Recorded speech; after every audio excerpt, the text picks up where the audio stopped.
are listening to the Hey, MFM. See you on the lift. Back attack, dude. Bon Voyage! Hey, yo, homies, good. Slide down them big hills, you know what I mean, on the big, nice burgundy snowboard. All right, welcome to The Bomb Hole, which is presented by Run Through a Wall Smelling Salts, the best smelling salts in the business. Today, guest hosting in studio, we got man of the people, pro snowboarder, Jeff Hulse. What's happening, Jeff? Nothing, just went to rehab for my shoulder this morning, and now I'm here. So thanks for having me. Love that you're in studio with us. Perfect co-host for the day. We got Silk D on production back there. Silk, what's happening? Not much. Beautiful day. Oh, yeah. And the man of the hour, Mr. Ben Bilocq in studio. How we feeling? What's happening, Ben? Feeling all right. Love it. Well, let's get into this banter journey. For our listeners that don't know who Ben is one of the unsung heroes of snowboarding. He's one of Quebec's finest. He's dedicated his life to the craft as well as the community. He's filmed A-grade, well-rounded video parts with crews like Videograss and, of course, Deja Vu. Now Ben is a jack of all trades, notably a shaper. He helps build snowboard setups at events, really wherever you need him, jack of all trades. And he still gets after it on his snowboard and stands up for what he believes in. Ben is a real one. So let's get into it. But first things first, Ben, I owe you some money. I owe you $100. Do you want to tell the listeners why? I guess you wanted to see a Cab 9 about a month ago. Mm-hmm. And I don't have Venmo, so it had to be in cash. And provided you with a Cab 9 or 2. Yep, 2. Did you go 2 for 3? I did try a third one. Probably landed in one of those bomb holes. Yep. Yeah, we were up at Sunshine area behind Brighton, and I Cab 5 to step down, and I was like, man, I don't think I have the snap for it, but someone should Cab 9 this son of a gun. And I was like, Ben, I'll give you $100 if you Cab 9 it. And then he first tried, laced, which we can put the clip on the screen, and then did it again. And you said, I was like, hey, I can get you cash in my truck. You said, give me that $100 when I come on the show. So here we are. It happened. Well, that was perfect because that thing's pretty small. You don't want to. It's too easy to take it seriously and be like, oh, I gotta do something sick. And so I had kind of no idea, and that was a good way to not take it seriously, but still push yourself. Mm-hmm. Fun sesh. Couldn't get the grab though, but still, I got paid. And the good thing with the $100 is, the Canadian dollar, very similar to pesos these days. It's like you could basically put a down payment on a house with that. Yes, this will take me places. I love that. Well, let's start with your Quebec roots growing up. I always found it super interesting how a lot of people grew up riding like ski resorts or small hills or big mountains or whatever, but you got your start riding down golf course, backyard style, right? Yeah, well, I guess that's going to age me, but growing up, we didn't have skate parks, so skating was just where the pavement was nice or whatever, like at the church or wherever the ground was decent. And I guess that was the same approach for snowboarding. You didn't expect to have to go places specific to do it. You just needed a slope, and that was it. And it was the same people skating and snowboarding. So it evolved from just the snowbanks to the gully somewhere in next town. And I just happened to live close to the golf course where, as a kid, my dad would drag me up on a plastic sled. So that's just always been there for me, and that's where snowboarding evolved. And that kind of also shaped me into not trusting anyone else's jumps. Because I've always, from the beginning, always built my own jumps. The size it needed to be, the in-run, whatever, kind of has to all line up. So yeah, and I don't think it was that special back then. But I did see the decline in the golf course scene. True. At some point where I was by myself there shaping stuff, and I was like, where's everyone? But yeah. What about BMX? 'Cause I heard you have BMX background, and I feel like that helps with your love for shaping because that's a big part of BMX, right? Yeah, that's why a lot of people quit. when you realize there's a lot of... Yeah, I just love shaping and just creating... And I'm guessing people who build skate parks feel the same way because they shape it themselves and then they get to skate it. But I guess BMXing and snowboarding is the most approachable way to build your own features. BMX was nice because it lasts longer. it doesn't just melt out or get buried. Yeah, I would spend more time building than riding things. It's kind of I still live that lifestyle, I guess. Now, I kind of want to totally derail this conversation and talk about something we were just talking about in the lobby. I think it's fascinating. Standing on your snowboard behind you, Dynos, 157. It's your pro model, modeled after the Genovese. And you said, I think quivers are bullshit. And I would love to hear you elaborate on that because I think it's super interesting. Well, I mean, I think we all know it was kind of a marketing plot to try to get people to buy more than one board. So there's a bit of that. But also as a snowboarder that had access to a quiver if I needed to jump from a 49 when I'd be in the streets to the 55 or whatever else when you're riding the mountain or going in the backcountry, there's always like a lag of like go from the short board to the big one. You're like, man, this is kind of tough. It feels clunky for like the few first runs. And I never liked that feeling. Plus, picking the wrong board for the wrong day. You think it's going to be pow, it's not. You end up in the park and you keep saying, oh, I have sharp edges, I can't do board slides. And all these things, just like I found that getting used to one board made for more like consistent fun. I don't know. It's fairly simple. I just feel like it's unnecessary if you really commit to it. Of course, there's the extremes, like you're saying, if you go to Japan and you're like, why is the snow up to my neck here?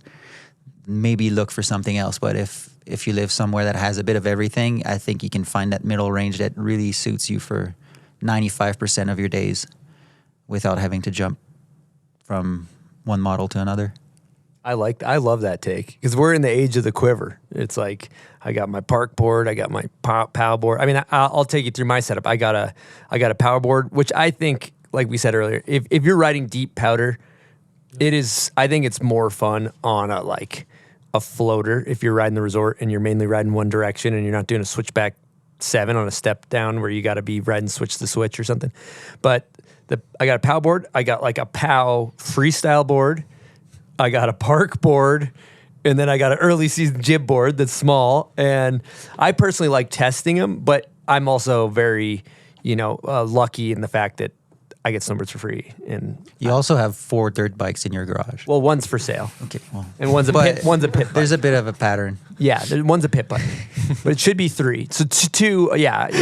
I have a quiver of dirt bikes. That's correct, I do. But I think that's your philosophy with stuff, right? Even coming into this season, I saw Darrow's board. I was like, I love that thing. It'd be sick to have a small like backyard setup board. So I ordered one. I think it was a 54 or something, or maybe 55. And I never ended up setting it up because I can't commit to, I think this is the one for now. So I just stick to what I have. Maybe it's fear. It could just be fear of picking the wrong board for the right day or whatever. I love that. Jeff, what's your philosophy on quivers? I'm the exact same as Ben. Unless it's really deep, I ride the same board for everything. Don't need to overthink it. It just works. Why change it? Mm-hmm. That's good. I love that. Well, let's go back to setups for a second because you were talking about building things, and we have a guest question from Frank April, which I think would be really interesting. Here we go. Hey, Benoit. Frank April here. I have a question for you. Do you think that you are the inventor of the pump bump? And explain what a pump bump is to the listeners that might not know. Well, it's basically the origin of the pump track for BMX or mountain bike, but that you use to gain speed into your feature when you're out filming and you don't have a drop-in ramp. And no, I am not the inventor. I saw it, I think, in the movie Montreal or Frosted Flakes before that, and I really liked it. And I think I'm really good at getting speed out of nothing, so I guess it favored me more than others. And I don't know if that's why they started calling it the Ben B bumps or whatever. But no, I did not come up with it. You French Canadians are crafty in that way. I remember being in Sweden, and Louis was hitting this spot. It was the first time I ever saw pump bumps getting used, and I was like, "There's no effing way you're gonna get enough speed." It was a low, like small, gradual hill for something you needed a lot of speed for, and I'm like, "There's no way you're gonna get enough speed for that." And it was like dropping on a snowbank, pump like 7 bumps on the way in, and he was flying. It's amazing. And it's fun because it kind of gets you going. It gets you in the flow rather than like just a long straight in run where you have time to think about your whole life. Sometimes it's good to just be in the flow and be like, all right, this bump, feature. Kind of like a half pipe run in a way. Your best air is always on the third wall, you know? True. I like that. And then let's go back to growing up in Quebec City. Or you're on the other side of the river, though, right? Yeah. Yeah. So that's where. And did you and Larry play like baseball together when you were kids? Laurent, LMP. Yeah, him and I were actually in kindergarten together, and Will Demers are like our first filmer friends. Yeah, we go back. So you did play baseball? We together? did up to 6th grade. Like not always on the same team, but in and out. What'd you play? Pitcher, third base, or somewhere else. Bench. That's so dope. Usually pitcher ends up on the bench often because Yeah. it's like, hey, you've been prioritized enough. We gotta get you on the kickball field this week to see if you still have the skills. I'll probably lose a leg running. So going back, you mentioned Will Demers' name. Is that how you got hooked up with Sugar Shack? Because he made the Sugar Shack videos, right? Well, we were filming way before that. Sugar Shack was kind of like the upper, how you would call that, like we had a few small crews, and then they were like, hey, now we want some of your footage. Because like Etienne Gilbert and other guys were already kind of like higher up. They were doing their thing, and then it's like, oh, there's these new guys. And there was our crew, and then Louis and Greg's crew. And anyways, we had been filming with Will for maybe 5 years by then. It started just because his family had a handycam. So that, and I'm pretty sure that's how most crews that's how it starts. Whoever has a camera becomes most likely to become a filmer. Mm-hmm. Bandwagon is a cult classic. When that came out, did you guys notice like, shit, we're doing something right now? We got some momentum. To be honest, I think, I don't know what it was for energy, but I was expecting more like off the bat reaction. And it wasn't until like 2 or 3 years later that I think Seth had an interview somewhere, like a top 10, and mentioned Bandwagon, saying that they had been studying it. But it took a few years to really hear from like people outside of our circle that it meant something to others than us. But also you're in your world. I don't know. It's very strange when you're 19. Mm-hmm. What about there was a magazine story where you had a mailbox that you built and strapped to the roof of your truck, or your Camry rather, and then drove Thank you. cross country, right? Yeah, I still have the mailbox. Yeah, and you welded it yourself, right? Yeah, it's mostly, there's actually no welds. It's all folded metal and rivets. So it's like just like a real mailbox with just extended version. But I did that in school. My teachers thought I was making a planter box. Like, no, it goes the other way. Did you go to trade school? Yeah. Sick. For sheet metal. Dope. So yeah. So I learned to weld there and play with tools kind of. That's so dope. And that's then, why my welds are decent, but not quite to your standards. you don't want to look at them too close, you know? Yeah. They're, no, honestly, your welds are great. I was looking for something to rip them to shreds, but they're pretty good. Thank you. So tell us about that trip when you guys drove cross country, because it seemed pretty iconic. Well, and again, that's the crazy thing. When you're in that era of your life, like nothing special. Everything is just one thing after another. And it feels like it was expected or like almost like earned.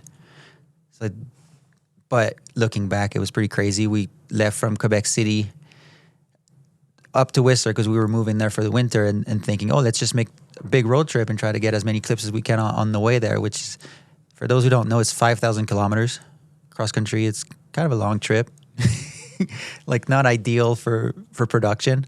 A lot of driving, and turned out not too much snow, which is an issue for what we're doing. But that was insane. I was half injured, so I wasn't doing a whole lot. In Bandwagon, I do jump through a tree, kind of land on the flat landing. See, don't do that before a 2-week trip. Mm-hmm. That's not good. But that was pretty sick. That was Ollie's idea, actually. Shout out Ollie Gagnon. Yeah. I think our old crew kind of owes a lot to Ollie. Do you want to elaborate on what Ollie's done? Because I think he's a goat, and I think we know that, but not everybody knows that. Well, he still is, his brother's brother, Charles Gagnon, and he was, so that was kind of the link. Like, Charles was with us filming, doing snowboarding in Quebec. Ollie was the guy in Whistler being staff photographer for Snowboarder Mag, which was pretty big, like, status-wise. So meeting him alone was like, you're almost starstruck, and you hear all the rumors of how gnarly the guy is, kind of thing. And then you meet him, and he was so down, for some reason, was extremely down with our movement, everything we did, trying to help us with sponsors, getting us to Super Park, taking photos, making sure it was, he would use our photos, at least it felt like he gave as much fuck about it as he would with the absent guys. At least that's how it felt. So that was pretty big. And you would tell us stories of, if you want to be pro, you got to be up in the morning and get going. That's how Volley does it. That's how Gigi does it. And so he would kind of give one-liners like that to really kind of set the standards as to what a professional snowboarder should act like. Mm-hmm. And really, line it up with making the link between Canada and the United States for a lot of us. Mm-hmm.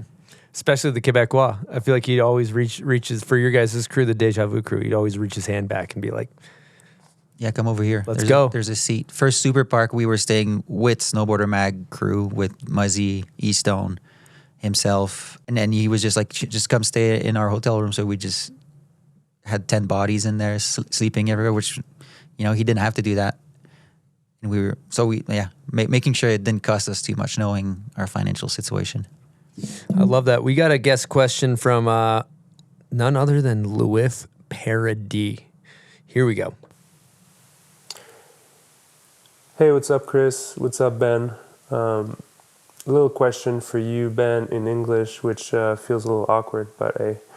I was wondering, you draw a lot of inspiration from the older days, just like from the videos that you would watch growing up, and I was wondering if you could steal or have the style and the trick selection from one of those riders from back in the days. Who would it be and why? Thank you, and I'm excited to hear that episode. Well, I think it would have to be from the very first snowboard video I've ever had, which was Transworld Video Magazine Season 2, number 1 or something like that. And this Finnish guy, Juha Tenku, I think that's how you pronounce his name, but he was similar to Daniel Frank a little bit, but a lot more explosive in how he was riding. Like, just late grab, like would do like 360 and just stop it at 270 to grab for like half an hour and then land. And that had a big impression on me. He didn't have that big of a career, or at least like didn't last past the 90s. And I don't know, I think probably that guy. Insane. And it's funny because I don't think you guys have no clue what I'm talking about. No idea. No, but it's a close call with him and Daniel Frank. Yeah. Just for reference point. So what were the videos that got you going as a kid? Well, aside from that video, it took 2 or 3 years before I saw anything else. So I really studied that for that time period, like slowing down. Todd Richards would do cab 7s, and I was like, how many spins was that? So I would just go frame by frame, trying to count, but it was so blurry, you still don't know what it is. So that was a big thing. And then Simple Pleasures. My sister had a boyfriend who fed me Simple Pleasures, and I think Subject Hawkinson was on it too. So like, and Decade, but Decade I only had a bootleg version that only had the second half starting at Bjorn Linus. So I didn't even know that JP was in it for like the first 5 or 6 years, and then had the full copy eventually from another friend. And I was like, holy shit, the beginning of the movie is sick. Or the intro actually is a big part of it. So like that time period up to Tech Diff, maybe I'll go up to True Life. But then I was kind of, no, up to Love Hate. And then the magic was gone. To be stopped watching. I would watch, but to study and no longer to appreciate, if that makes any sense.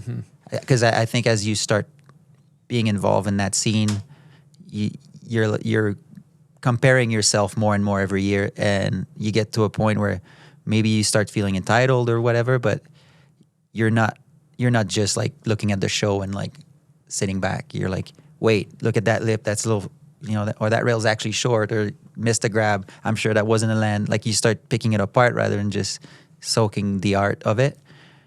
So, and I think it ended in that time frame. I love that. I love that take. That's so. And I think we all did that. I'm sure, like 100%. And to those who say like they love seeing new videos, I don't think they all do.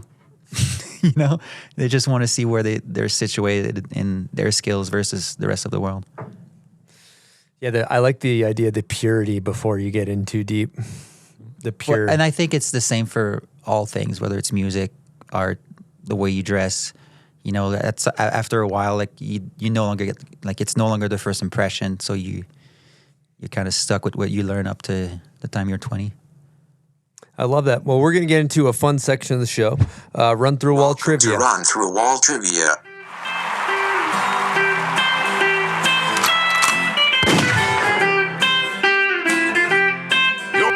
You're fired. It's a healthy amount. So the concept here is if you get the question wrong, you have to do a smelling salt. You have 5 seconds to answer. Jeff, if you want to give us a little soft countdown, kind of like 5, 4, 3, 2, 1 in the background. Okay. And then if he doesn't get it, I'll hit the buzzer and you got to do a salt. And Louif and I kind of came up with these together. So shout out to Lou. They're all just snowboard related. So I think you're going to do great. Here we go. First question. Who was the first rider to do a backside 180 on, switchback 180 off of a street handrail? Laurent? That's correct.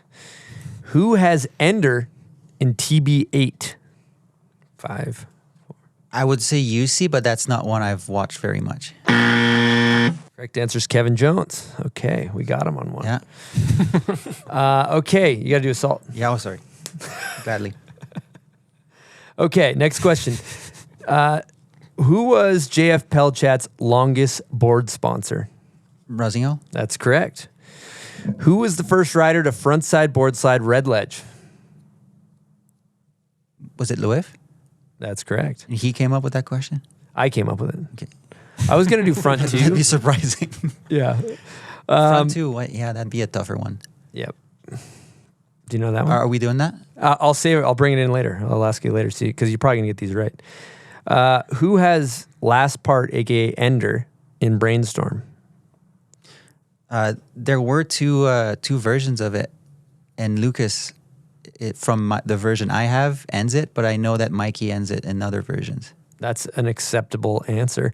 What? Same way, like they redid the soundtrack also. Yep. So there's the DVD version and the We had VHS an issue because Brian Fox, I remember I picked a song that was from the DVD version, but he had the VHS version, and we argued over it. Okay, what was what band did Mikey ride to in Brainstorm for his Ender part?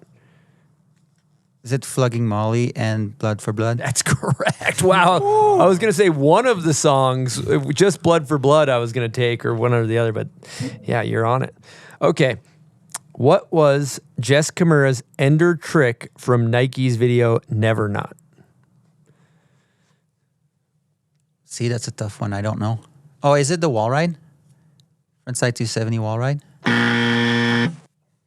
50-50 gap board slide on the flat down. It's like a kink rail in Minnesota. The one that one that Otterstrom front boarded like back in the day. Mm-hmm. I should know that. Yeah. I thought it was the wall ride front 3 off too. No, those are in that's videos. Yep, that's right. Yeah, sorry. That's what I thought it was when I clicked on it. What is a Geno roll? Well, see, I think it should be called the Lucas Hoffman roll because he kind of did it first, but it's very trendy these days. It's like a back 3 side flip thingy. That's perfect. That's an acceptable answer. Sorry, Geno. I saw it from Lucas first. So who invented the Lucas roll? I like that. We'll change it for the next one. What snowboarder had a very similar look to Richie Jackson at one point in their career? Laura. That's correct. LMP. All right. What is Alex Canton's Ender trick in Bon Voyage? No clue. Is Do it? you want to do a phone a friend? Do you want to ask? Do you want to ask? Do you have any clue? I thought it was like the back 50, back 1, or back 50, back 1 thing. Oh no, guys! Oh, is that in the middle of this part? Guys, come on. Is it a backcountry clip? It's a street clip in a spot that looks like the artillery, but it's not the artillery. Tell me. It's a Miller flip wall ride. He does it on that pole. Oh, I was there. Yep, and Nemo was there. I was there too. Because Desiree was there too. Yep. I didn't have my snowboard gear. I was just. Yep. Yeah, I was just good. I didn't know. You got to do assault. You didn't get it right. I like that question. All right, now we're going to get into a different segment. This is rapid fire stances. Do you know their stance? Okay, here we go. What stance is ATN Gilbert? Regular. Correct. What stance is Andy Forgash? Regular. What stance is Frank April on a skateboard? Goofy. What stance is MFR? Regular. What stance is Pterodactytus? Goofy. Mark Deadlung. Regular. Here we go. Laurie Blouin. Regular. No.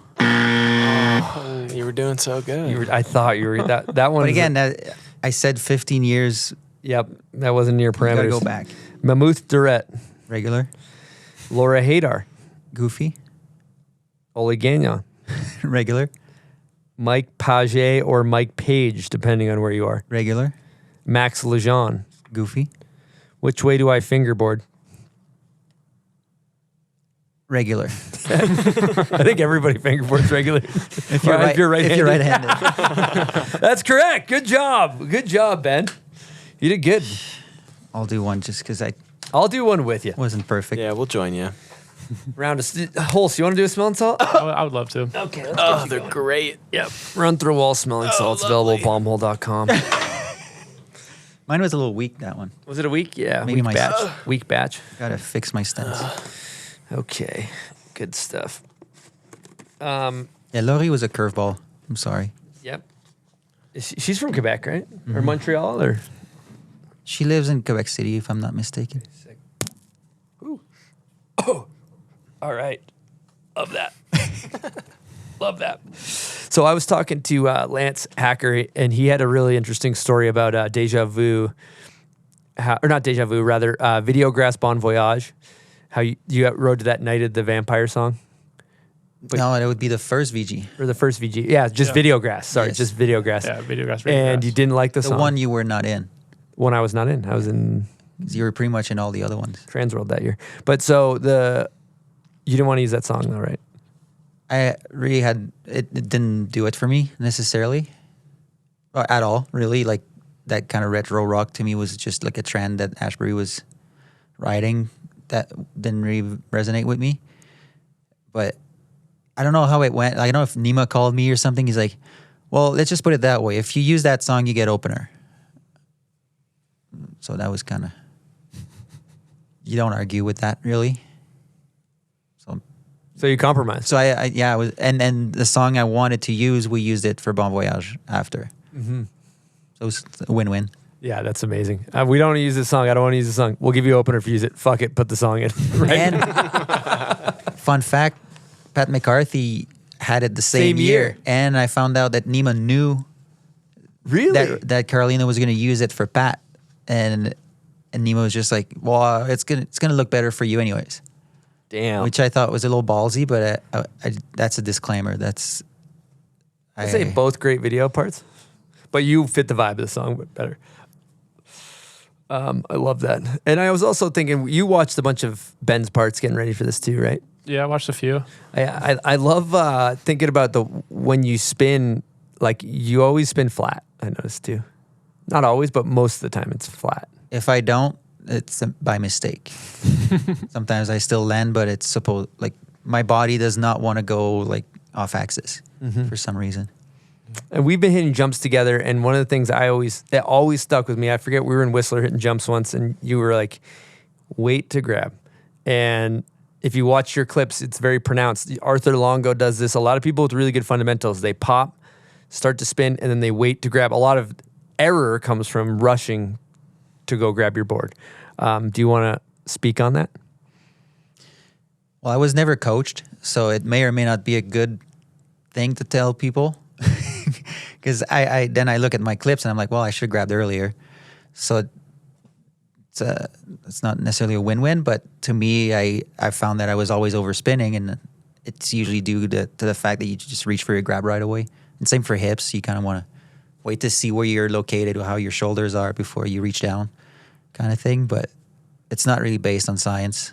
It's just that was my solution, and I guess it worked for you also. And I've been with coaches. Like, I remember riding High Cascade with Pops, and he was watching me try this trick, and I was like, Pops, you got any pointers? Wait to grab. So real That's coaches that get validation. paid Yeah. validate what you said. Thank you. Yeah, and that's just from you being a student of the game. My game? Yeah, that's how you learn that, right? You've always Well, been a but student to of me, the game. because I was trying to do Cap 3 for the first VJ. It took me like 15 tries, and I kept doing Cap 5. And that was because I would reach for the grab same as I would in the park, and it's just kind of a different ball game when you're out somewhere that the landing's not as defined. And then another thing we should talk about too, if you look at your parts, one of the things that separates you is presses. Like, a lot of people are doing board slides, lip slides. You push the progression of presses. Why? Yeah. Fun fact, first time I met Jeff, close to a decade ago, I didn't know him, but I knew him under Jeff the Athlete from Yo Beat. Oh God! And no, let's not go there, please. No. And he had an interview, and to me, Jeff was nothing, but I didn't know at all of the person. Yep. And that was the first time someone pointed that out, saying who's got something, and you said, "Oh, Ben Bilocq has sick nose presses." But that was the first time I heard it from outside my circle, if you will. Yep. And so, thank you. Yeah, I think Reboosted my ego. Yeah, I think you've done one of the best switchback 5.0s ever in one of those VG parts on that kink rail. That was Deja Vu. Oh, Deja Vu. Encore, right? Oh, there's one. Sherbrooke. Yeah, I guess I've done 2. Yeah. But the reason why I started doing presses, one is that front boards were really trendy in that time period, and you could get a sponsored by Rossignol if you front boarded things. And I noticed that trend. And I'm kind of anti-trend in general. Yeah. And I was like, okay, well, they're all doing it. So what can I do? But also I was riding pipe a lot at Stoneham and a few rails outside the pipe. So I was like, if I don't want to mess up my edges, I got to keep the board straight. So that's how I would just 50-50 rails. And then I started just lean forward. And that's kind of why presses became what I was good at. That is amazing. I've always wondered that and never knew the answer. So thank you. Can you walk us through the switchback 5.0 on Sherbrooke? Well, fun fact, the switch board slide to nose press, I did it before, and that took a while. And then Nick Sove and other guys had something else that they were working on, like behind us. And then it was getting to the point where they were getting angsty and wanted to hit it. So they would walk back and be like, "Are you guys almost done? Are you guys almost done?" And I was like, "Well, I'd like to get one more trick." And that was like after 2 hours of sessioning. And it probably took like 5 tries. Like, I landed 3, and we were just trying to get a good photo or just trying to keep it together a little bit better. I have no idea why that trick kind of comes easy sometimes. There's like a weird cheat code that kicks in for that only, because I'm not one to get my tricks fast normally. Is it true you're the first one to ever do front one switch nose press in the streets? Where'd you get that information? From Heenahan. Tell us your source. Tell us your sources. Matt Heenahan. Legend. Possibly. Yeah. Because it was I'll accept that, because I have not seen it done. Like, half cab nose press was getting done, but not front 180. Battlefield, or what was the rail? No, the first time I did it was this place in Rivière-du-Loup where Frank's from. And we had to dig the whole rail. And anyways, big thing. And Laurent was doing half cab nose presses, and I would be doing blunts, and I just started turning it more and more into it was crooked, but that's when I did it, 2005 maybe. But so maybe there was another AM who did it somewhere else that I don't know about. But like JP hadn't done it yet, which was kind of the reference at that point for what new. Mitch Nelson was doing half cab nose presses around that time, which was a big influence for that. Let's be honest. Yeah, on that New York rail. Mm-hmm. Yep. Well, I got to get into something here. It is fucking annoying filming with the French Canadians, because they're standard for how well you have to do your trick is annoyingly high. It's like you do it, you're like, I watch the clip, I'm like, that was great. I'm happy with that. And they're like, Chris, you have to do it again. And I'm like, what the fuck? No, I don't. I do not have to do it again. That was great. Where do you think that comes from? Originally, I'm not I mean, we probably all had our own reasons, but we would go jib early season with Etienne Gilbert at the arena, just with Zamboni snow. And if one of us would do something a little twisted, he would make a comment on it. At least that was my way to it. Whether it was a front board where you go to fakie, that like Yanni Malmi was doing, he'd call that a mammoth front board. And not say that it's bad, but you'd be like, oh, I guess that's not how you should do it. So make sure you always bring it back to regular. And same for Cap 270. And just, he must have just said a few things that stayed with the few of us. And then later on, it was looking at some videos, whether it was Tech 9 or whatever else that we could start to compare ourselves to, and seeing some sloppiness that some people might call style or flavor. But for us, it was like, no, it could be done better. Like, as a snowboarder, you usually know when you did it right. It may not look like what you wish it looked like because of your natural positioning, but you know when you do it right, normally.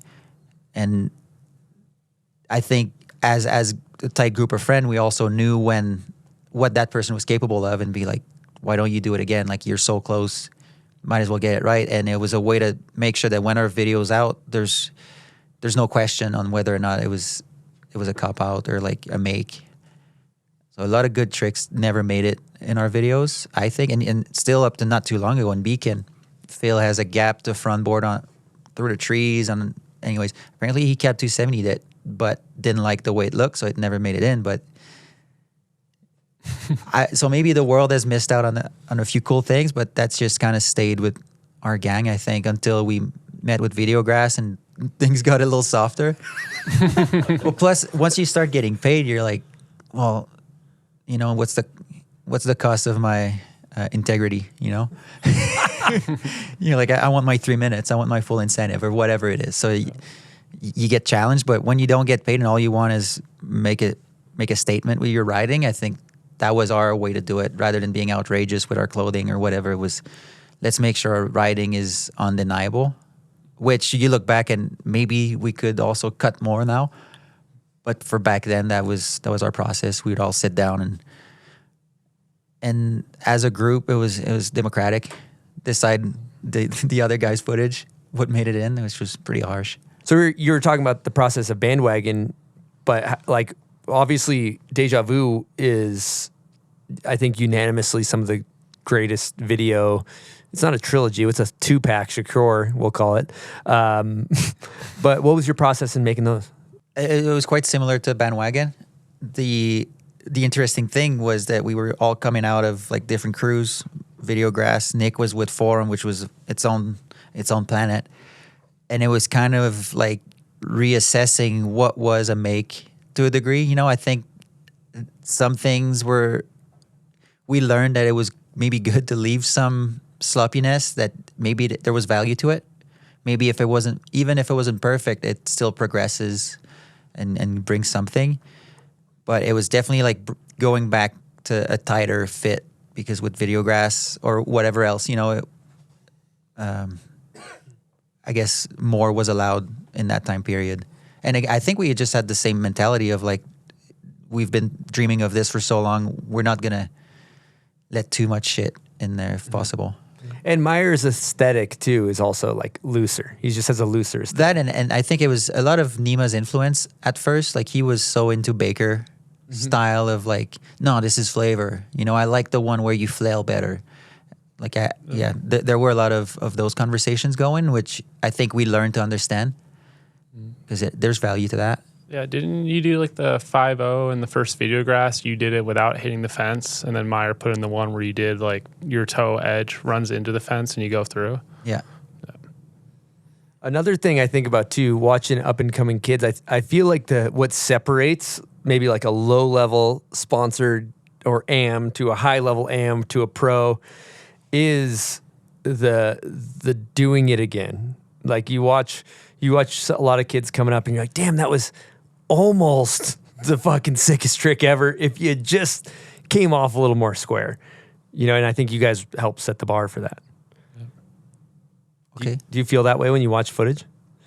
I just, like, you're giving a lot of props to myself, but it was a group of 7 to 10 people that I think the collective gave that impression. If it was just me, I don't think you would have noticed it, you know? So I'm just being honest here.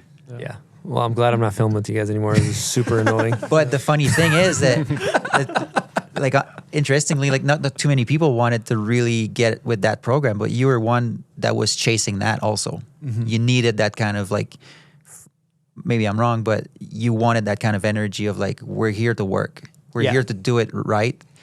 Yes, we will have fun in our successes, but it wasn't about the party. It wasn't about this, and that. It was, we're waking up at 6 a.m., breakfast, we're out till dark, maybe build at night.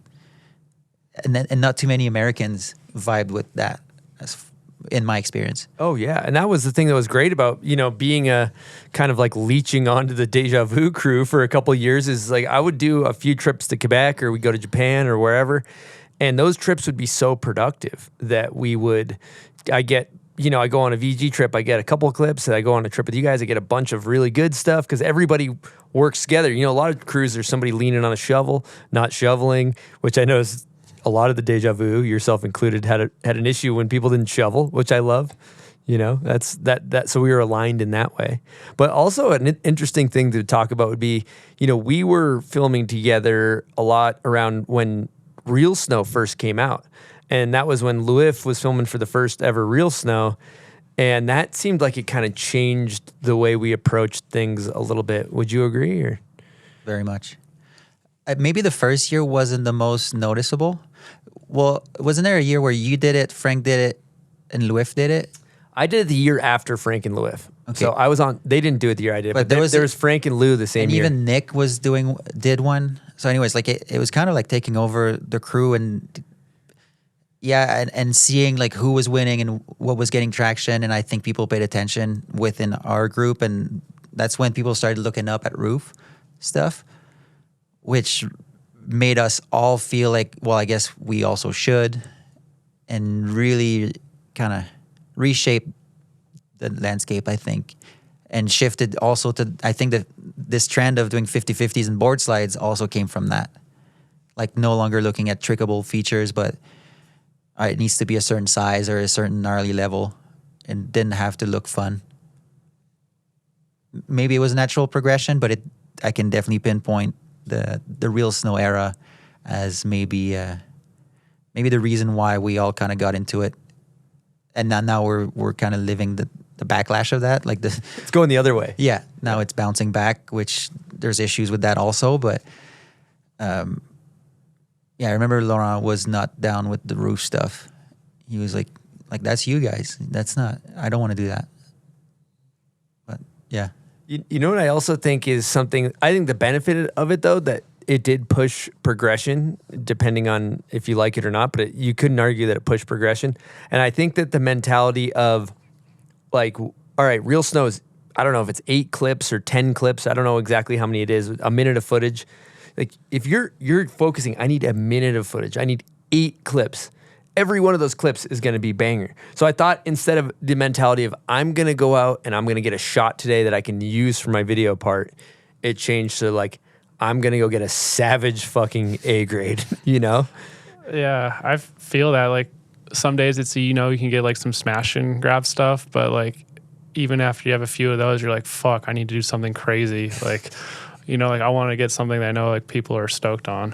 Mm-hmm. What I thought was annoying with that whole system was some of the riders who did it had, like, even Scott did it one year and it was amazing, but it wasn't jumping off roof and it went unnoticed.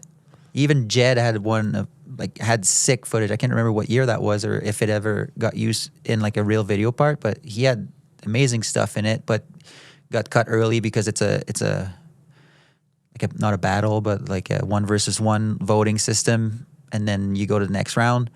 And I think only the winners were really gaining anything from it for all the efforts they put towards risking their lives, really, it just wasn't worth it. And if you look at who benefited the most from that is Breezy and Dylan Thompson.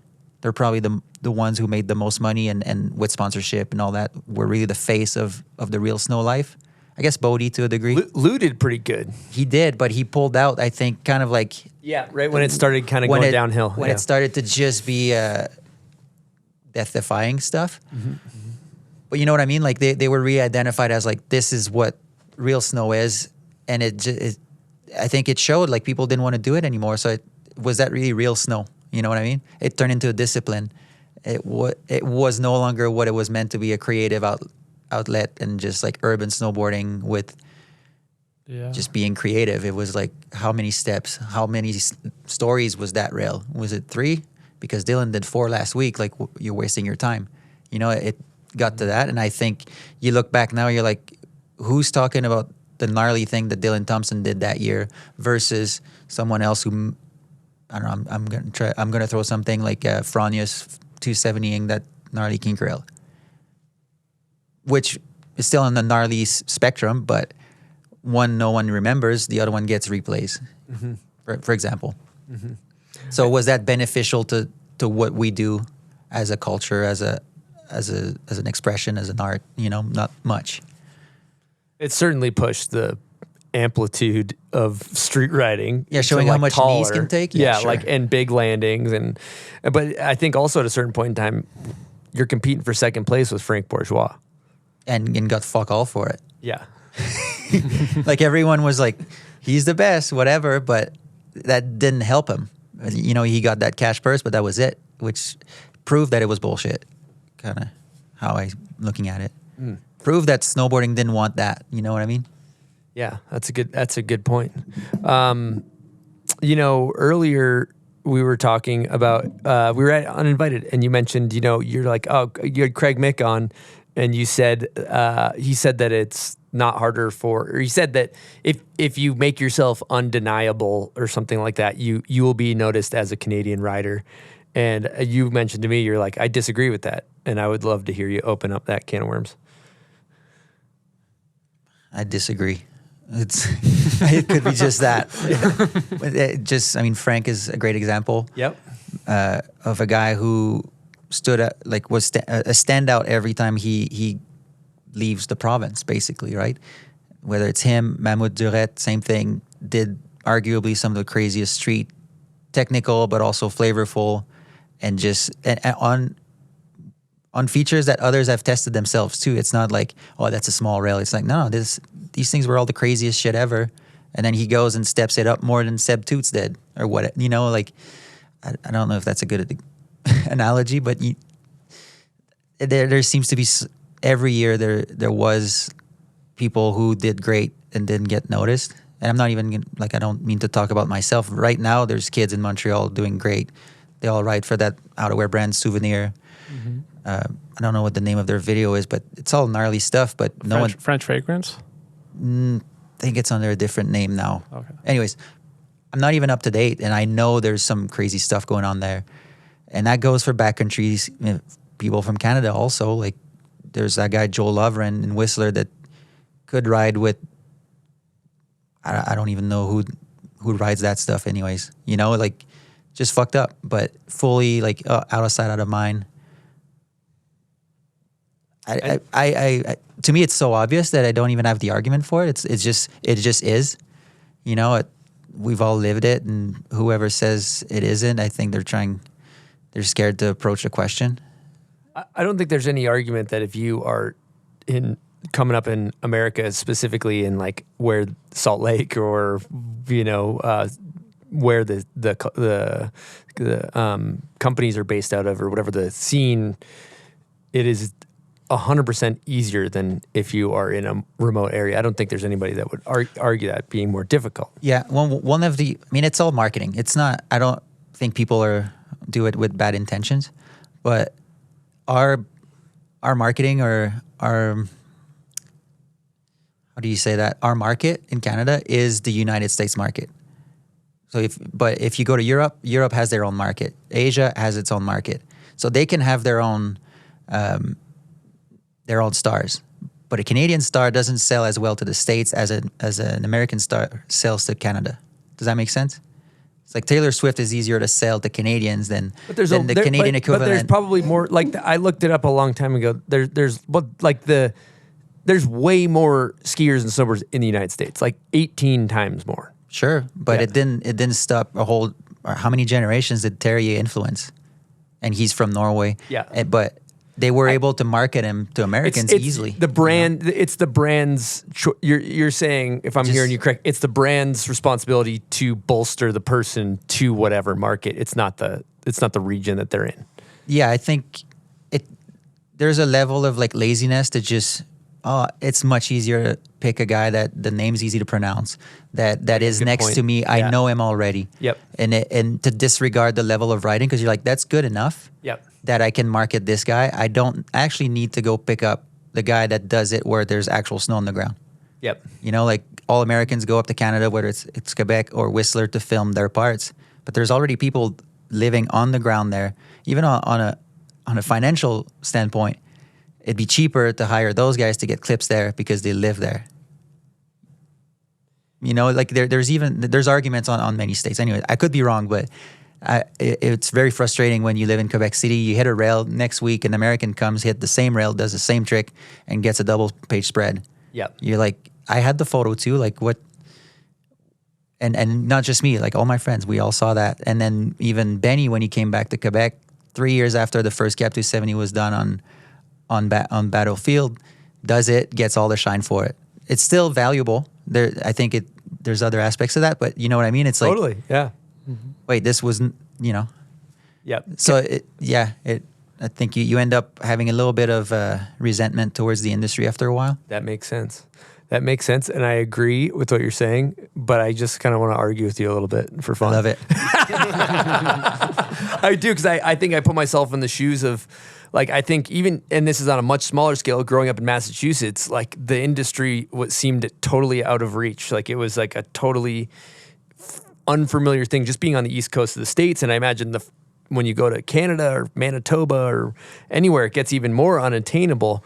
And I think that like the unfortunate thing with snowboarding and also life is it's not always based on like your skills. Like there's definitely a kid that's in Quebec City right now that is much better than high level paid pros. And I think that the reality of just simple life is it's based on relationships, and it's kind of corny to say it's not what you know, but who you know.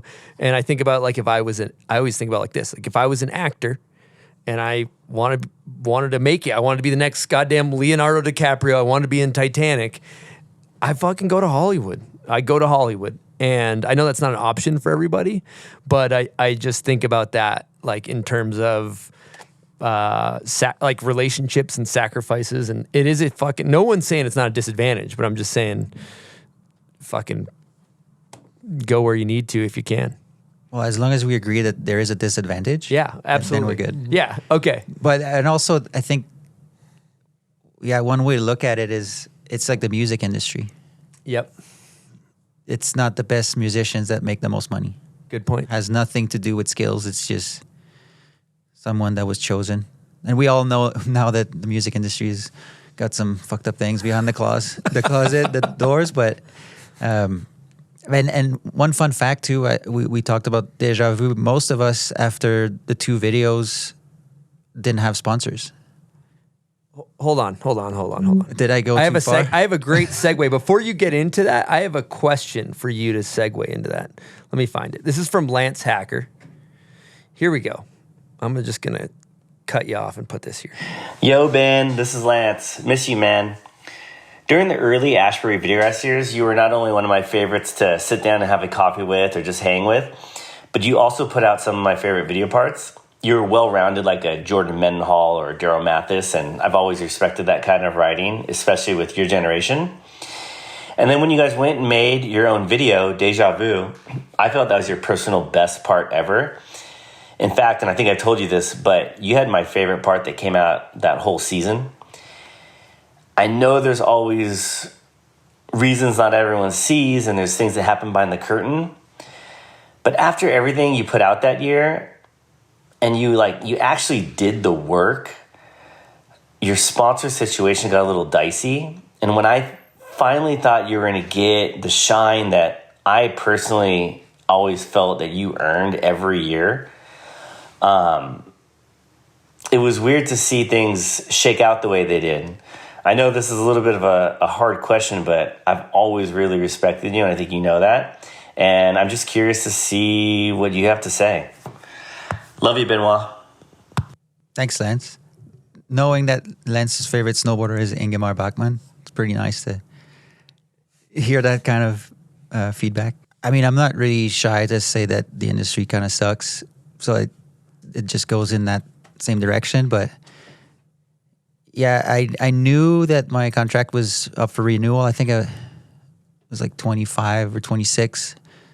And I think in snowboarding, we're all like, 30 is like the limit, like expect to be cut at 30. So I was like, I probably have a good, like I'll be able to sign another contract. I was pretty positive. I felt good. I spent my summer at Hood, or as long as I could at Hood, spend the rest of the summer in Quebec to work on the edit with Hayden there. And it didn't really work out that way. I was planning to go to France for a movie film festival there. I was just like, I'm a pro snowboarder. I'll do all the steps to stay relevant. Going to Hood is always that thing. You know, you spend weeks there. You make sure you connect with everyone. That's how we connected a lot. Bodie, Scott, all those guys. I got to know them from being there, and I was just very confident. Hit my sponsors up to be like, hey, what's up with the renewal? And that was in September. I was trying to be ahead of the game. The video wasn't even out yet. It was just like slowly doing its premiere round, and I got the message from Nitro saying that their budget got reduced and I was no longer being re-signed. That they couldn't afford me was the terms used, and I was writing for board bindings outerwear for them, and there was no question of reducing my payment or cutting some aspects of my thing. So there was really they didn't show any interest, I guess, in keeping me after an 8-year relationship. So that was a little rough. And I don't really know what else to say about that. One thing that was actually pretty not shocking, but a little disappointing is all the people I had met that summer.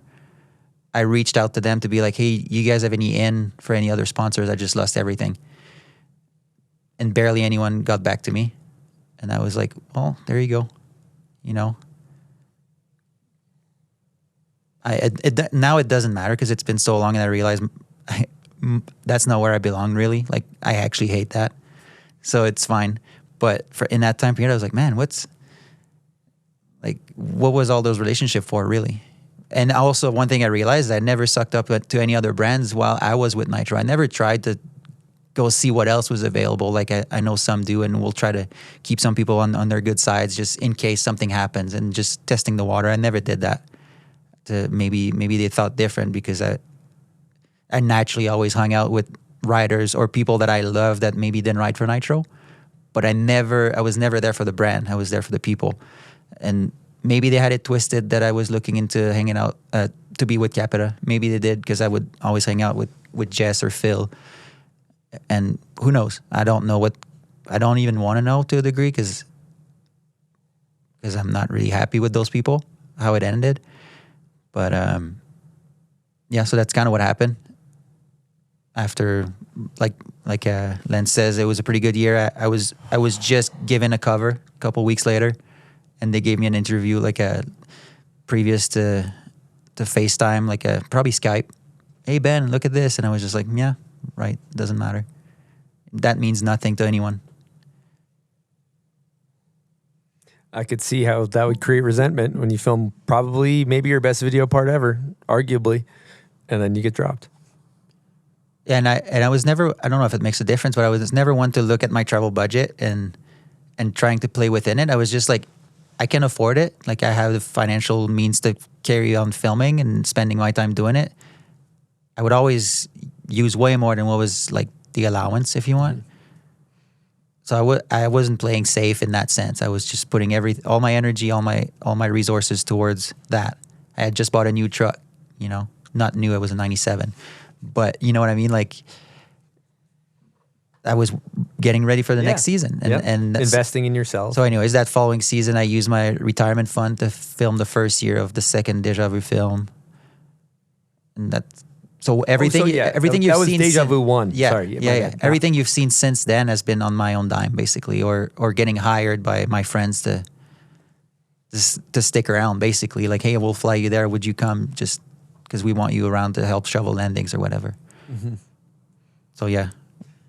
I would love to hear you elaborate. We were talking on my couch last night. You came over, and you were kind of talking about the philosophy of risking your life to sell gear, and how that sits with you.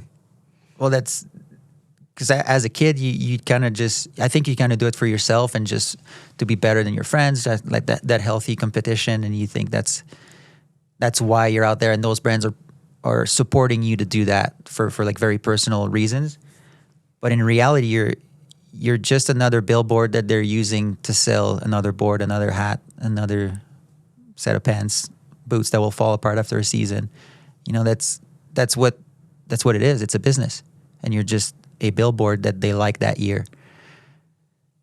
And I don't think you notice that when you're in your 20s, that you risk your life for more sales, and that's not really like once you're detached from that, you're like, man, this is not really a purposeful living. or maybe it is for some. I don't know. Depending on how much money it is, I guess. But to not make money from snowboarding and still be doing it, you're like, what am I chasing? Am I trying? Do I really want them to sell more shit? Is that as outside of snowboarding? Is that where my values are? And that didn't really sit well with me. Even one year, Mikey, I asked him for gear one year, and then the following year, he's like, do you need more stuff? I was like, no, I'm good. Like, I don't need more shit. That's not the game I want to play, kind of, and stuff like that. So the purpose of why we kill ourselves, why we sacrifice our hanging out with our family members and things like that, just kind of, I still love the process of it, which is kind of ironic in a way. I love the process of being out there with your friends and getting stuff done, but the outcome of it, or like what are the actual goal of it is, why they support you, quote unquote, is not really something I appreciate. Mm-hmm. It doesn't line up with that's the thing that I admire so much about you too, is it also doesn't line up with your ideals, with who you are. And so you say, fuck that shit. And, you know, and you're true to yourself. And that is as fucking high a respect as you can get.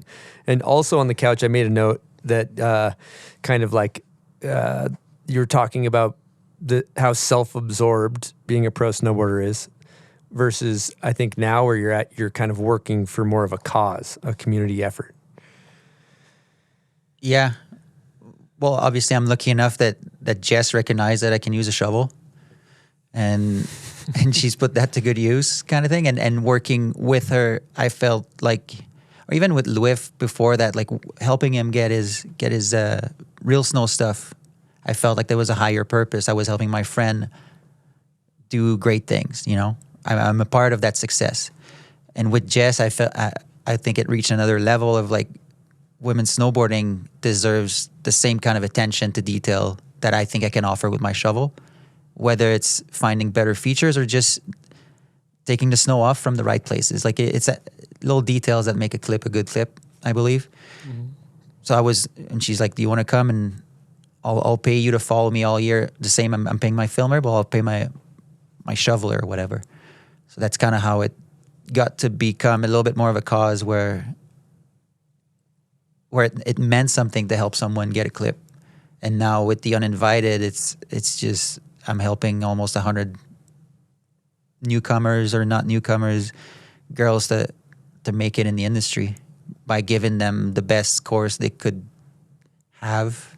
And if I hear they want to get the headband over there, then I'll put extra work on that. So they don't have to ride a janky setup that might break their arm as much as possible. Okay, for somebody that's done it both, filmed amazing video parts and helped, you know, others achieve their goals, which is more fulfilling? I think you talk about that often, about how you film your video part and as soon as it's out, you feel nothing.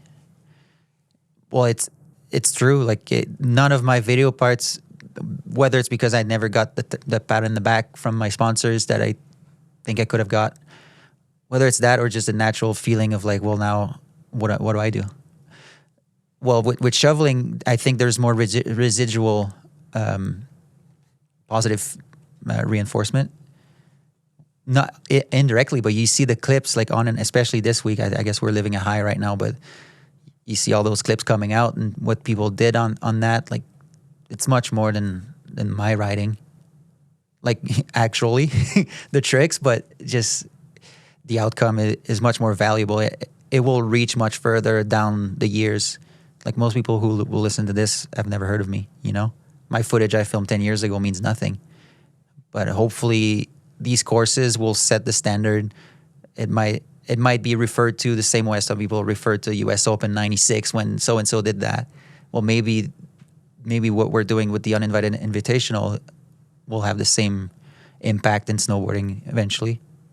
Maybe I'm dreaming, but there's that potential because you have 60, I don't know how many girls showed up, but you have all those people who have the potential to spread the rumor, which I think is much more powerful than just releasing a part on a DVD or online. I don't think it's maybe. I think it's definitely. And I think that anybody who was there that felt that energy was like, I got home. Like you heard Brittany, you know, my lady say, she's like, Chris got home from the Uninvited. He said I had to come next year. He said it was the best thing ever. He said, you know, like it's that was a special deal. And I'm not even a rider. I was just a spectator. But yeah, that's awesome. I want to change gears too, because as you were talking, I was thinking about, so you know, you're talking about how the brand, you know, uses you as a marketing tool to make money off of you. And I think a lot of riders are similar to my mindset, where if a brand wants to make money off of me, go right ahead. If they're going to pay me to live my dream, if you're going to pay, like, I think what's the opposite? Well, I can go do concrete. I've done that. It's fucking a pretty salty dog out there, like scrubbing it, eating, you know, McDonald's and chugging Monster Energy drink and like scrubbing concrete and working really hard. Or it's like, or I can front board this king crail. And so for me, when I look at it, I'm like I am happy to be the person to help sell those gears, because they're paying me to kind of live my dream. No, fair enough. Yeah, but to recognize that it's not a support. It's a business.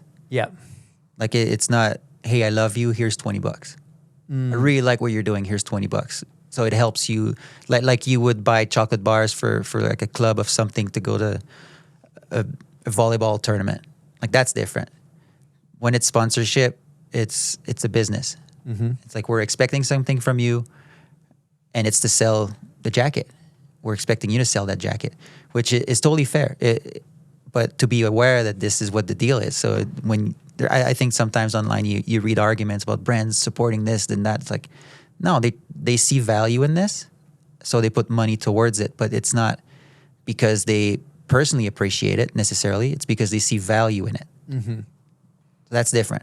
Mm-hmm. And it is flattering when they see value in you, but to understand that it's never personal. Yeah. No, it's transactional. It's a transaction, and it's a business. Sense. And interestingly, I think as kids we don't get. Maybe it's not a big difference, but in the long run, it's a lot different. If you understand that, then I think maybe you stand up for yourself a little bit more and ask for more. Not to be greedy, but just to understand the value that you have. Like, you're chucking yourself downstairs, or you're missing Christmas. You know, like normally you get paid time and a half or double time to work that day, you know, for anything else in life. Mm-hmm. But for snowboarding, we're willing to do it 30 days in a row, no time off, barely drink enough water, or whatever else that you think that you're passionate for it. But who benefits from that?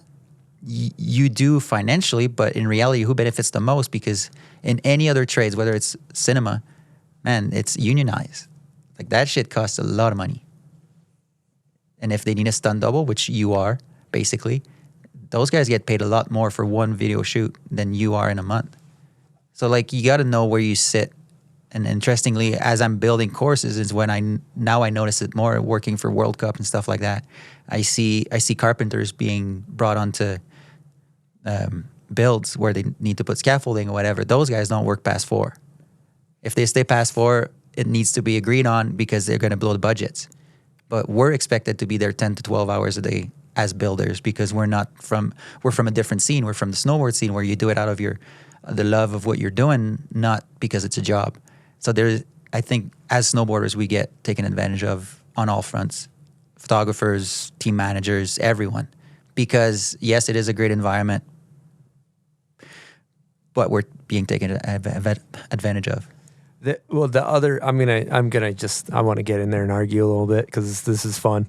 Not argue, but just kind of like provide a different perspective though. But a huge factor I think in what you're describing too is that you're comparing like somebody that, let's just say a normal job like a carpenter versus patting down a cheese wedge and doing a cab 9 or whatever, or front 7, or like you're in the mountains playing on a high level. Like you're doing your dream. I think that's it's different than doing a job that you do to collect a paycheck versus like living your passion. There's like a value in the trade-off there. Have you ever been to the backcountry with a filmer that was not meant for the backcountry? And how much they're like, fuck that. Yeah, true. So, but then there's the guy who loves being there and will go there on his day off. Yep. But they both get the same amount of money. That's unfair. It's not because one is comfortable and loves it that they should be making less money. Because in any other line of work, if it requires being outside, requires having your own gear, having a sled, having extra tools, you get paid extra. Mm-hmm. And I don't know if that's related, but it's just the amount of money given for that, or I don't know. I've just seen like if a gum company needs the shots of a snowboarder doing something, how much that snowboarder gets paid for that one gum commercial. And it's no different than when you go for your video part in reality, right? Well, the gum company is a lot more financially stable. But than, it's as far as what you're concerned, as far as what you're expected to do, it's the same. You're doing the same thing for a different guy. So the 2x4 costs the same for me as it does for Amazon when they build their buildings. Like in the end, we're living the same life. We're buying the same food. It shouldn't be. There shouldn't be that much of a gap in because you're doing it for a snowboard company, you should do it for cheaper. And if it comes to when Burton wants to make a commercial on YouTube, they don't get a discount because it's Burton versus Amazon. We're living in the same world, but somehow within snowboarding, we think we're supposed to do bro deals all the time. And I know we do it, and it's fair. We love it, but it's in the end, it isn't fair. Because we buy the same food, we buy the same cars, we buy the same gas. Yeah, I like that argument in terms of they're like on like a social level of like humanitarianism. That makes sense. I will agree with you. Which is the planet we live on, kind of, you know. Yes, and that's why we're losing. I think really good players, whether it's photographers or filmographers, like that need to transition to different businesses. Yeah. They're the best. They could bring up a lot out of snowboarding if they could remain, but they're like, I'm being taken advantage of. I'm going to go shoot some weddings and make actual money. Yeah. Rather than risking my life in the backcountry where, yes, I love to be, but I can't justify doing that as a job. But I think there's also a counterpoint here too, in the sense that like you're using a gum company. Let's say a gum company's like, hey, Chris, we want to hire you to do a shoot for a gum commercial. Go hit this step down. I'm going to fucking do something I can land that maybe looks cool. I don't give a fuck about the gum company. I don't give a shit. But like Justin Myers, like, hey, we're filming this for Videograss, and I'm with all my peers, and all of our peers are in this video together. And these brands that I know are using me as a marketing tool, but I do feel a part of. Like I feel I'm with, my friends on these teams, and I want to support these brands more so because I just back them, and there's a symbiotic relationship in some ways there. I think those are two different mentalities of what you're promoting too.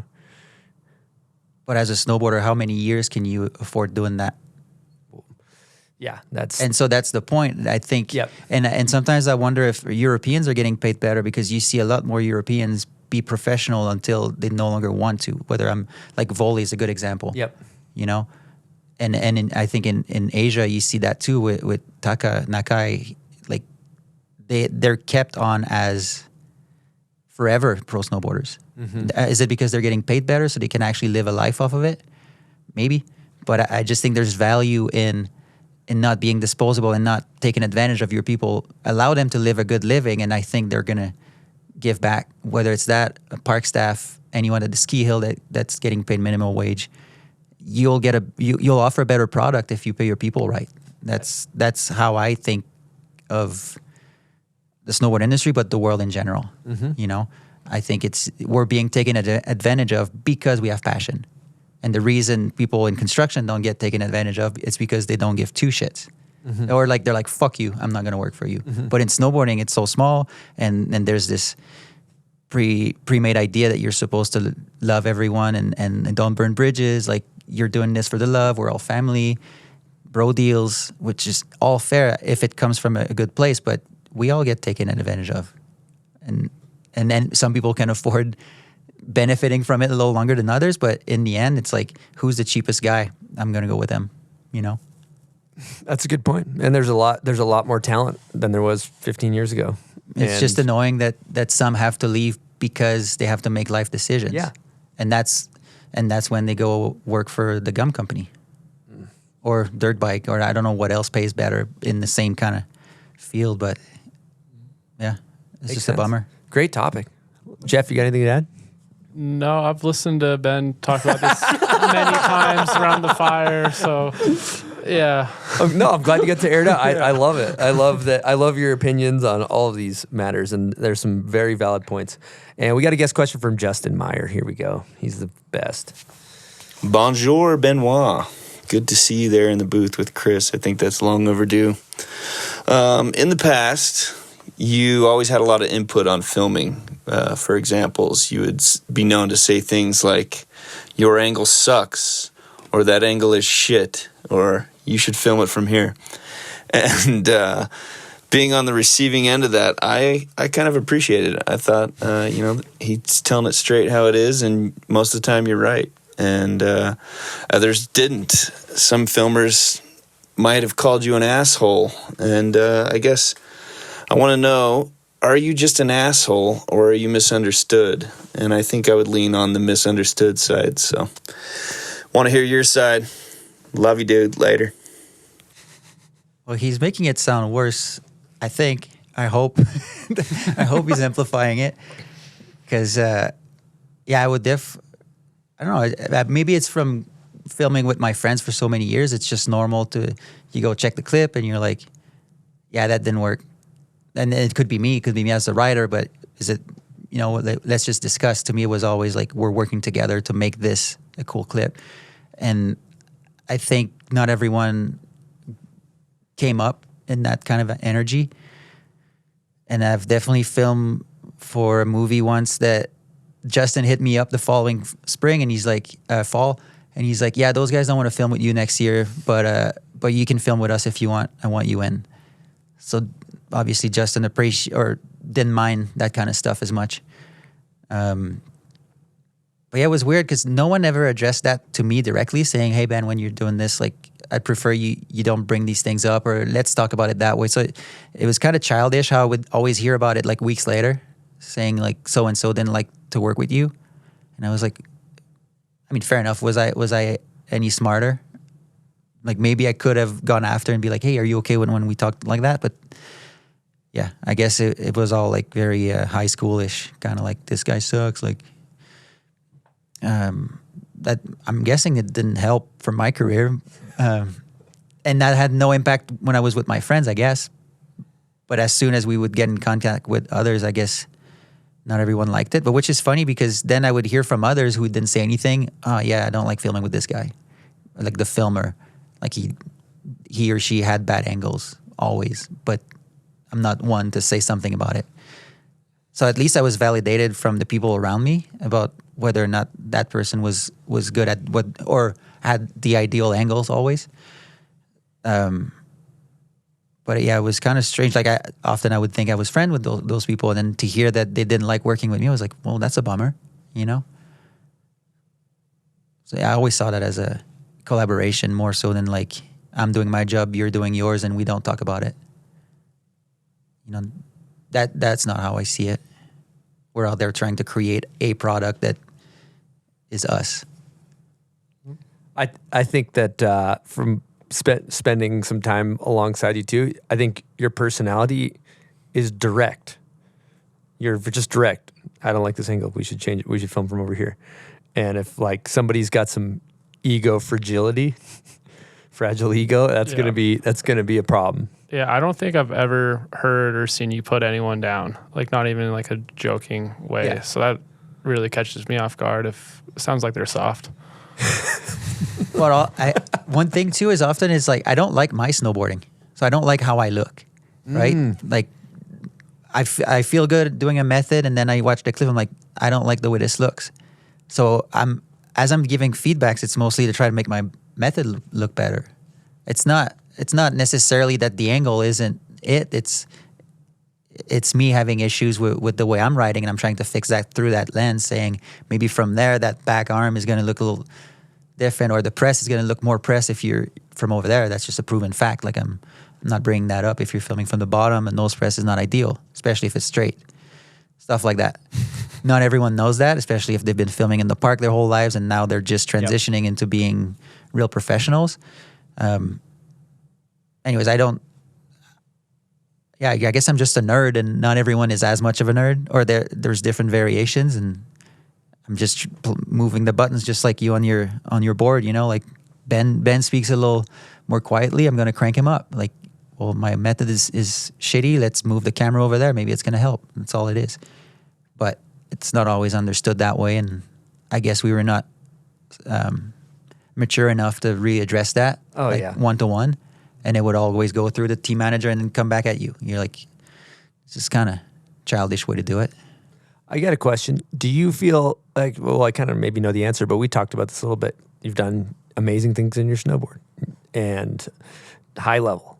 And you mentioned something along the lines of feeling like you weren't that good at snowboarding through your career.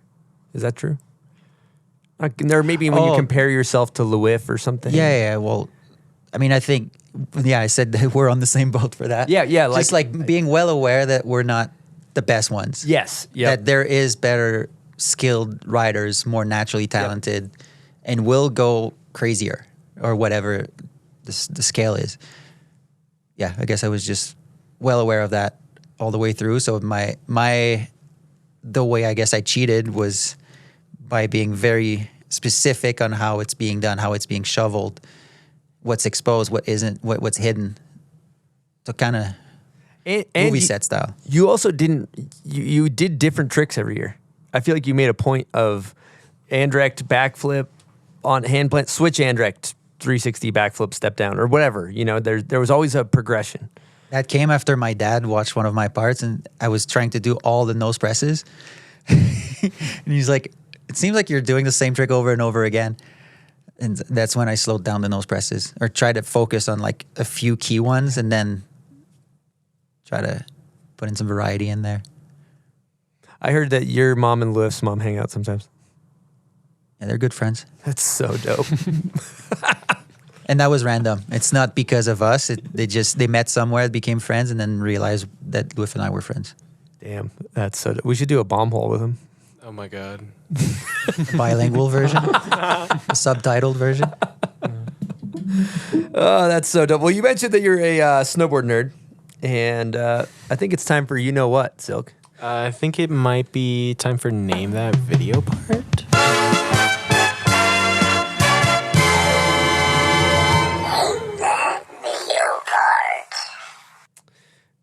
Okay, we got 3. Oh my God. He's a nerd. Yeah, sounds like it. Sounds scary. We were at Uninvited, and the songs were coming on the PA, and he's like, "What video is this from?" They were easy ones. Shit, I don't know. I'm like, this guy's a freaking black belt, so no pressure. Lou helped me with a couple of these, so if you got a problem, take it up with Lou. You think he went for the weak spots? I hope so. I think we went. I think we're in a good level of difficulty. My heart's beating hard right now. That's perfect. Ben, this is big for you and your career. That's fucked up. And your clout. Here we go. Song number 1. This ain't the way it's supposed to be. There's a dark cloud. Peter Line. Well, let's say it In with Decade. Yeah, say it again with no music. Peter Line, Decade. Ender. That's correct. Wait, is it? Yeah, that's Okay. correct. Okay. Close one. Here we go.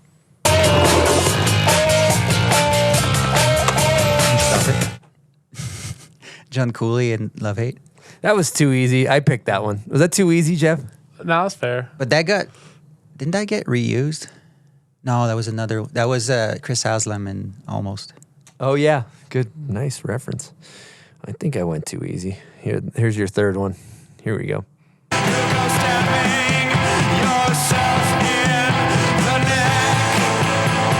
Oh. He doesn't know it. No, that's Nick Sauve and Deja Vu, isn't it? Hang on. Or I have no clue, to be honest. You don't know it. Oh, I actually think it's been used in 2 videos, but I can't confirm. No, I don't. I know the original one though. It's got to be a skate video. No, it's a snowboard video, or probably a skate video. But it's definitely an skate video. But there's a snowboard video first. We got him. I'm not gonna say I'm disappointed. No, I am disappointed. That is. Do you have a clue first? Yeah. It's a standard video. Oh, well, there you go. That's past my prime. Like, past up to grab, I'm not really there. It's really close after OptiGrab. It's not too far after OptiGrab. It's just right around the corner from OptiGrab. I don't know. It's not yellow balance when you do it on a white camera. balance? Yep. Okay. Now we're getting somewhere. I didn't watch that thing very much. Okay. It's Turrier's part in white balance. But it was definitely used in I feel like that was maybe, I had 2 things that came in my mind. DVS Skate More or something like that, or DVS video back in the day. Yeah, that could be, but I might be tripping on that, and I'm probably speaking fake news. And it also sounds to me like it was in a Neo Proto video, but doesn't that song sound like it was in a Neo Proto video? It does to me. it was indie rock. Yeah. Well, 2 for 3 ain't bad. 2 for 3. Yeah. Oh, hey, Yeah, that's a majority. you won a bag of 2/3 of the Bombal bag? items. Yeah, you have to take a few items out, Yeah. and then We'll you have can Danny them. take a couple things out before you I'll leave. give this back. Yeah, we'll go through it later. we'll go through it later. Take about 4 items out, and you're good. Okay. Thank you so much. Yep. And then this is for our listeners. Silk, you want to talk them through how this works? Yeah, if you know the song, then comment on Ben's photo on Instagram where we announce our guests, and give us writer and video part. Don't be vague. Great job, Silk. Here we go.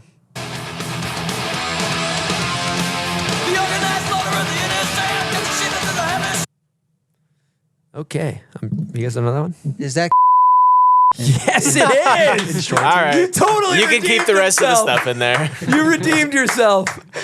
And for There all we you go. listeners, I'm sorry. Ben took your Name That Video part. Yep, sorry. Yep. And he redeemed himself. We got to give him that. I mean, you can bleep it if you want. Should we beep it? Yeah, I probably did already. I'm just happy I got a little redeemer here. Yeah. So, yeah, you're back. I didn't think you were going to get that. So, good job. That was a long shot. Good job. All right, I got to do the outro song. Thank you guys for playing Name That Video part.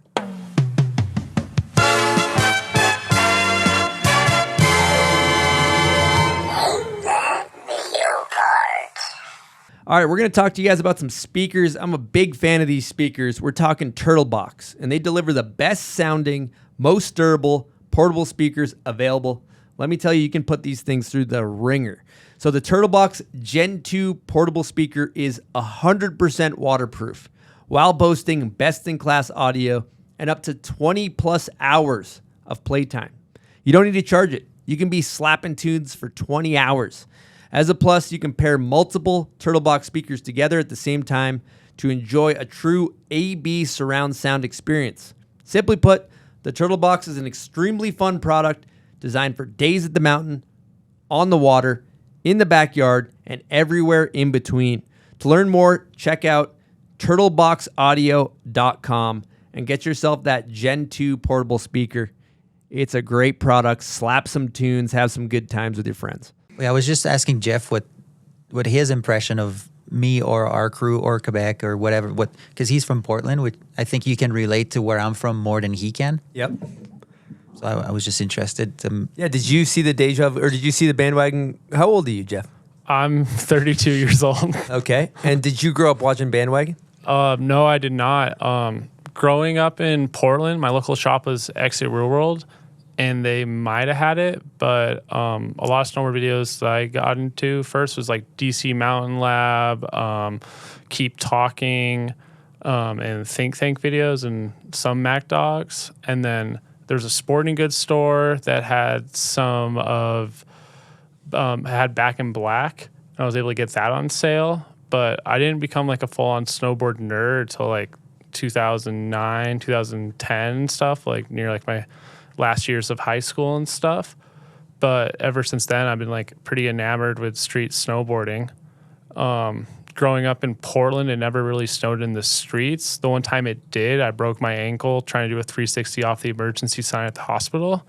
And so I really didn't get into like riding street snowboarding until I moved to Utah. And it snows in the streets here, and sometimes it's really good. Other times, most of the time, I feel like it's like 5 or 6 inches, and you gotta scrape to make things work. And so, growing up and watching like the Deja Vus and like even the Videograsses, they're like, kind of hard to relate to at first because there's always so much snow.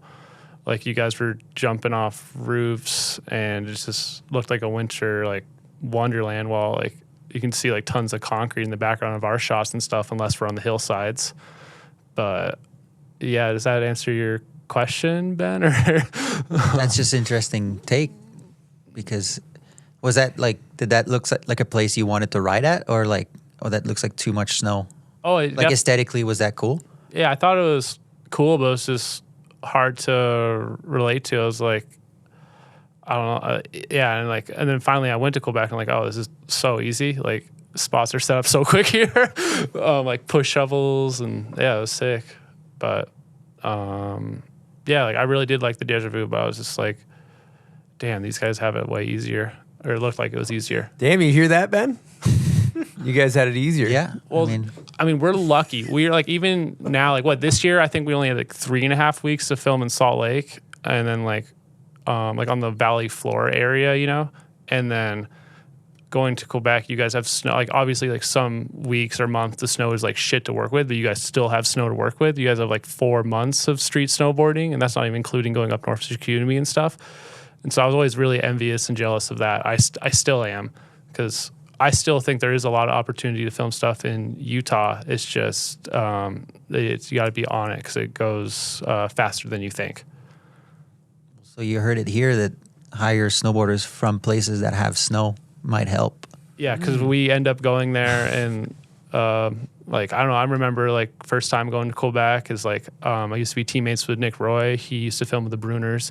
Absolutely amazing snowboarder. He won Stairmasters, which is like the Pro-Am version of X Games Real Snow and stuff, and best trick and spot selection, and extremely like tasteful snowboarder.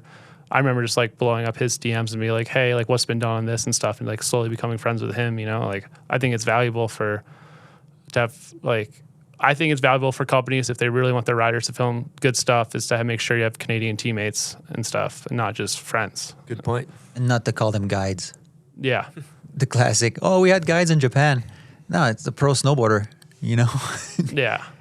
Yeah, I hope I get to go back to Quebec and hang with all those people.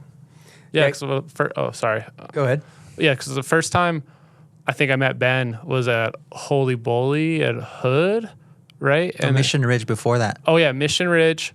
Oh, yeah, it was, good times. Yeah, and then but the first time I really got to kick it with Ben was in Quebec, and Jess was there, and we were in Chicoutimi, and it was Desiree filming for Fake Complet.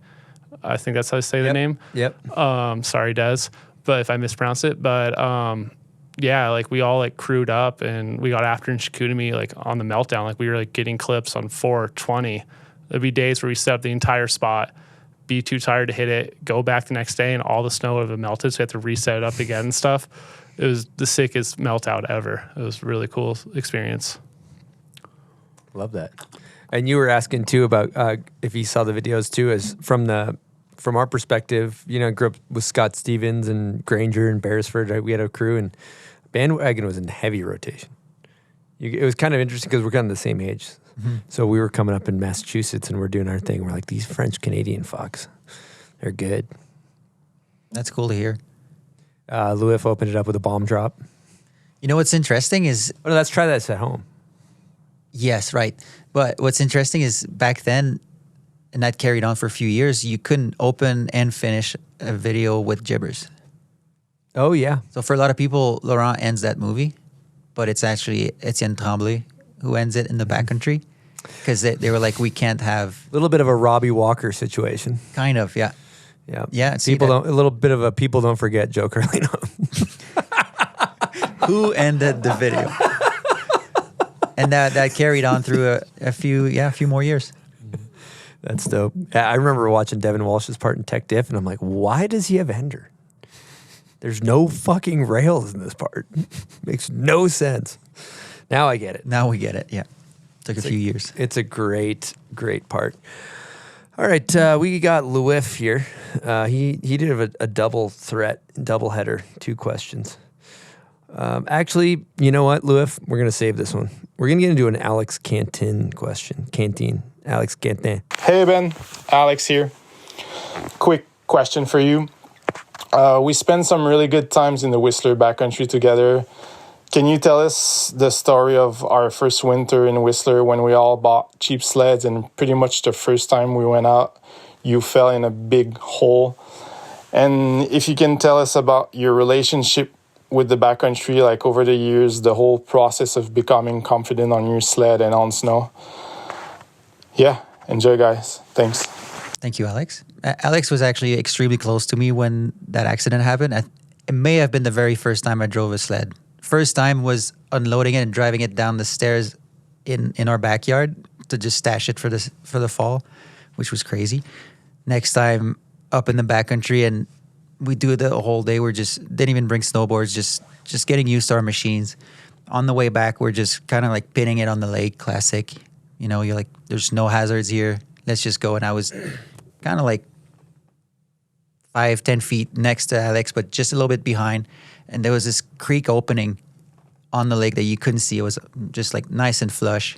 And he was able to just fly over where it was thin and not big enough. He just flew over it. And I must have hit the brakes when I saw it or something. And I just went down it, and it was probably 15 feet deep.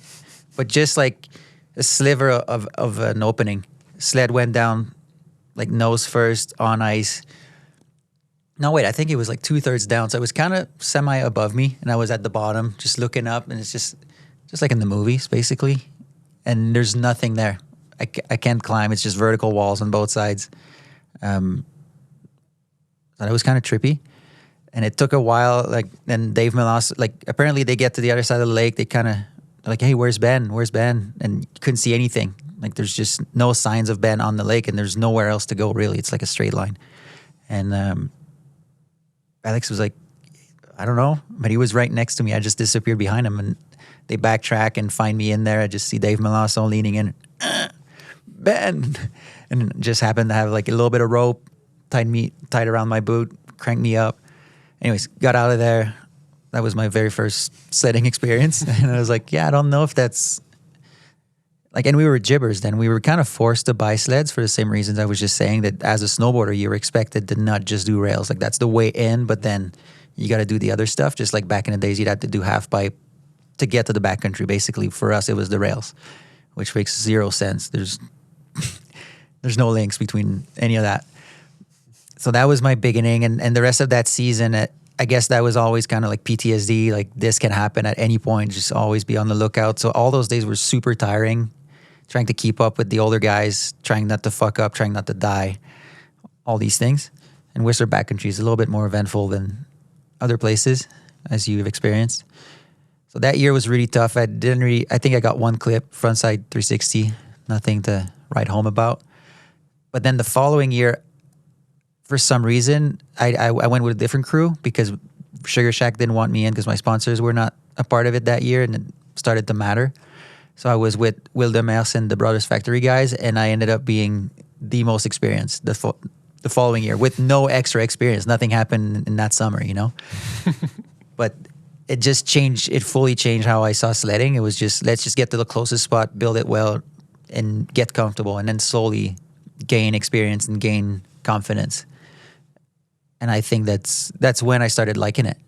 And it makes me think of a lot of other riders who's got sleds, like Jake Kuzik, for example, who got a sled was thrown right into a professional crew, and you need to perform. How that's like easy to say, I don't want to do it, and this is dumb, this is useless, I don't need this. Like, how many pro riders could have provided such cool footage if they had taken like a slower route to it? Because I guess I was lucky enough to get kicked off the crew that second year. In a way, that was a blessing in disguise.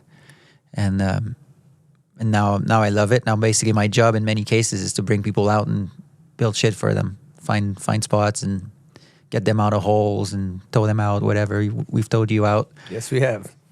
Junk hump. Yeah. So stuff like that. Like now but at the same time, as you get older, now you see what the dangers are that maybe you were oblivious to for a decade.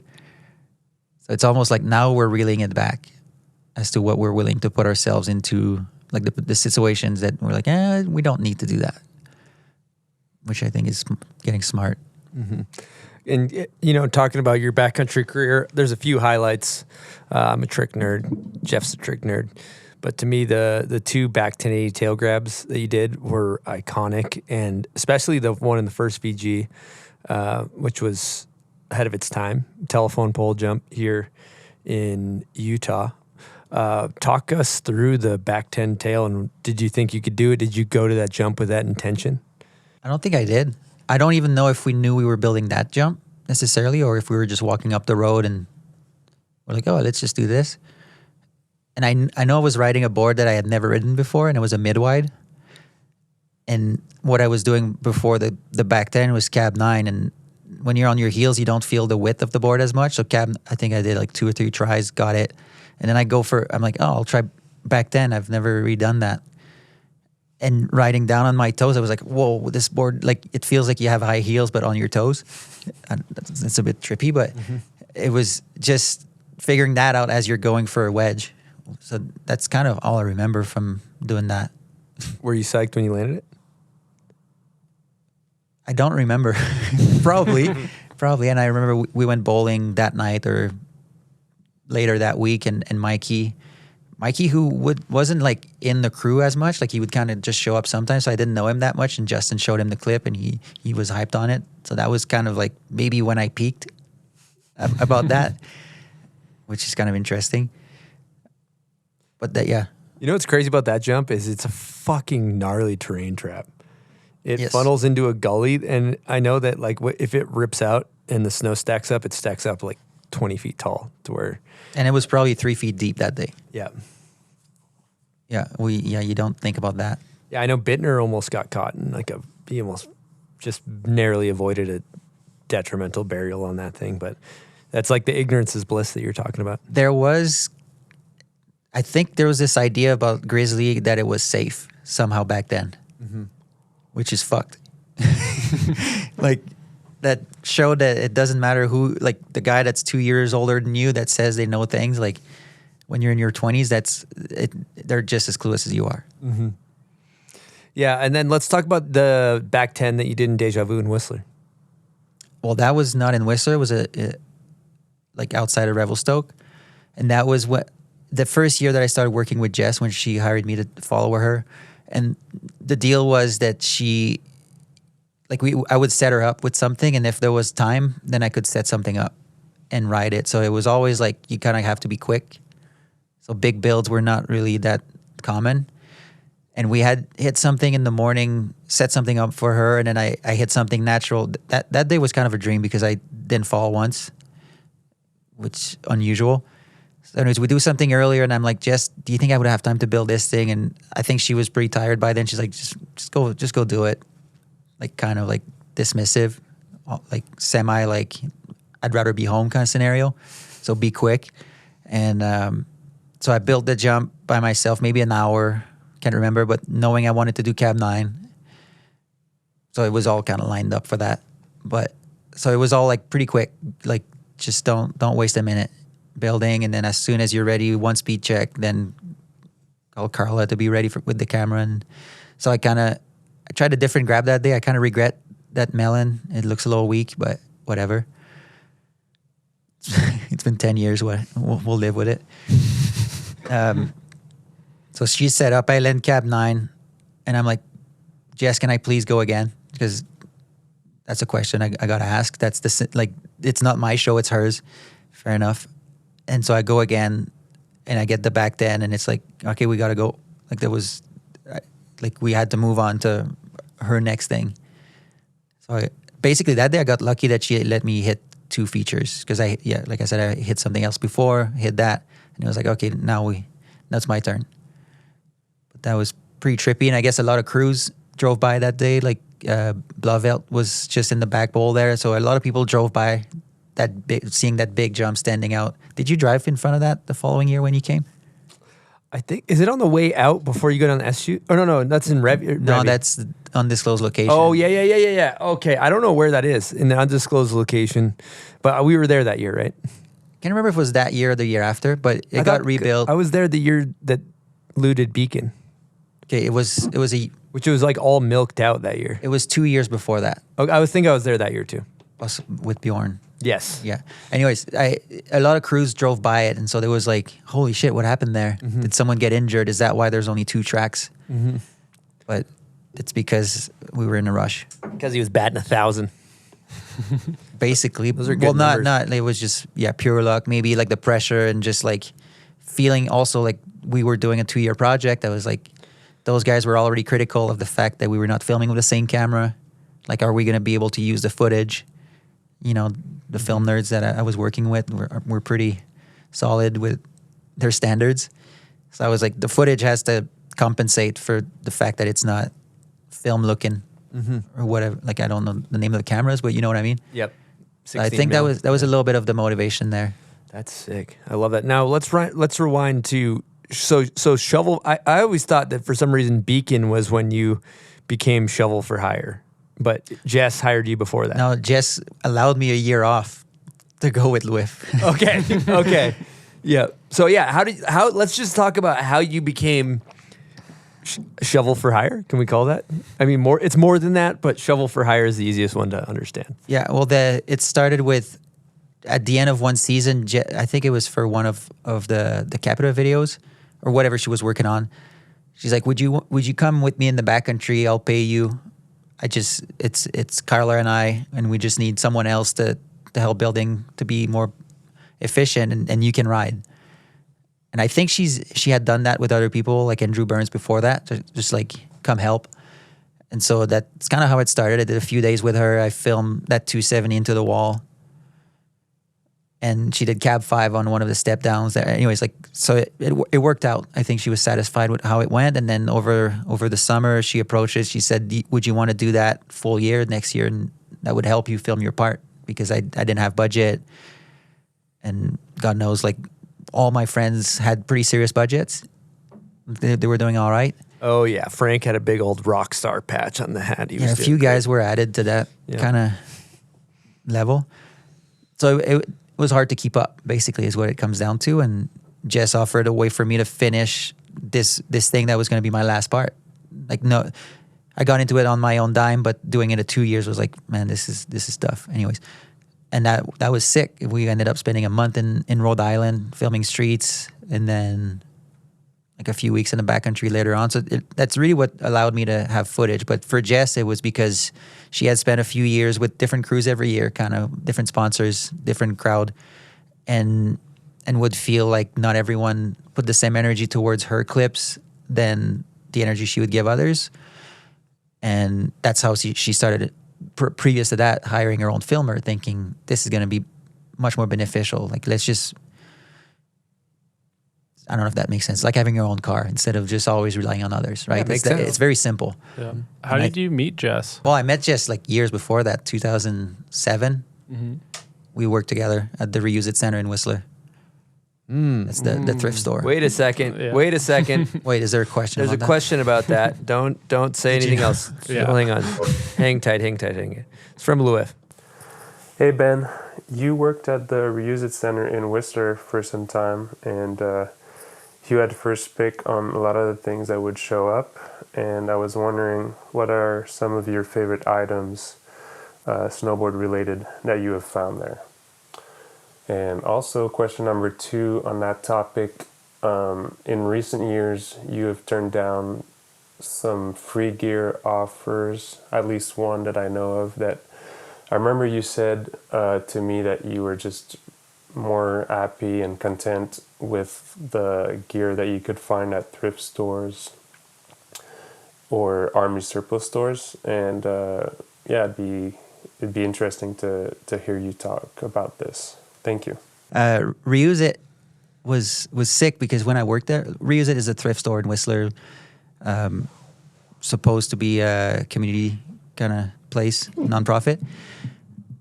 When I worked there, it was pre-Olympics, 2010 Olympics in Vancouver. So a lot of people were emptying their houses from years and years of stacking of skateboard gear, magazines, VHSs. So I benefited a lot from that time period. That was sick. David Aubrey showed up. He was moving away to California, I think, and he brought in crates and crates and crates of Transworld snowboard magazines. So I had those for a while. They became kind of awkward. Got rid of them. But my VHS and DVD collection is mostly built out of there.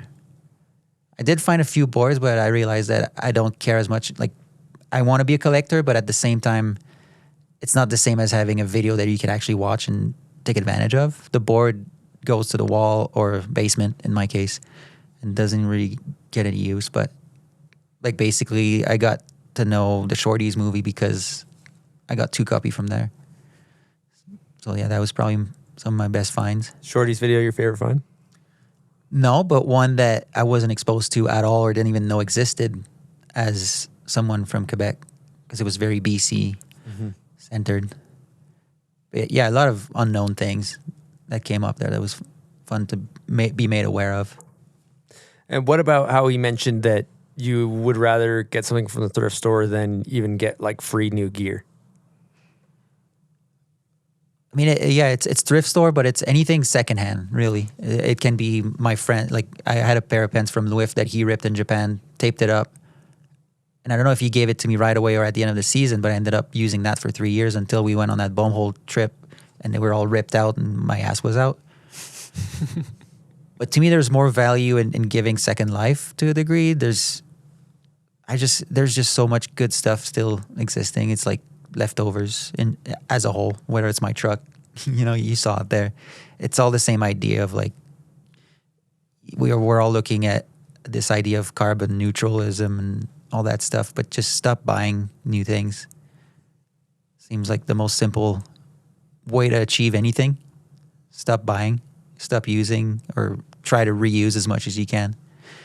It's kind of what I live by as in general, for the same reason that I'm riding a 6-year-old board still good. That's amazing and refreshing, and I can't, I admire it.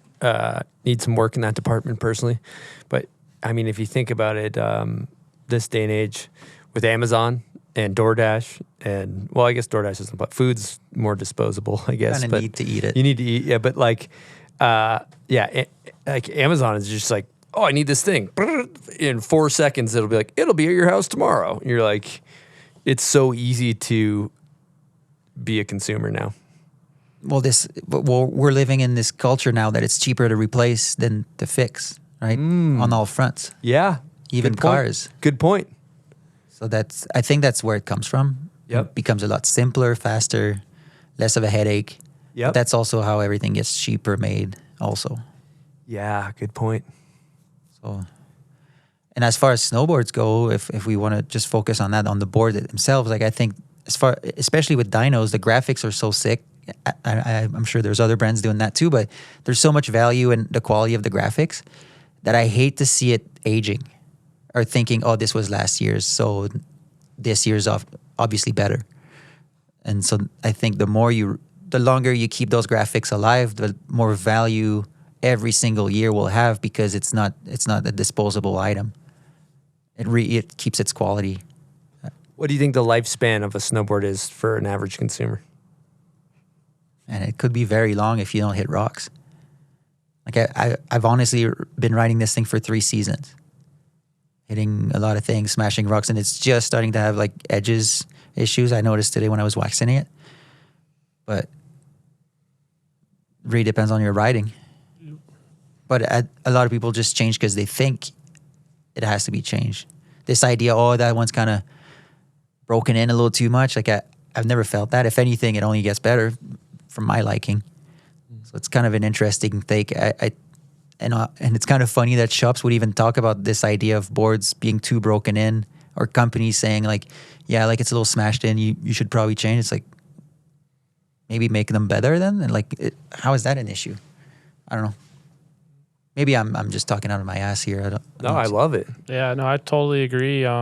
This past spring, I went on a trip with Air Blaster, and our boards got stolen while we were at breakfast. And Air Blaster gave us some money to buy boards for the trip. And I was using a board that was like 15 years old, and it worked great. And I don't know, I think that board still has a bunch of life in it and stuff. So yeah, I agree with everything that Ben's saying.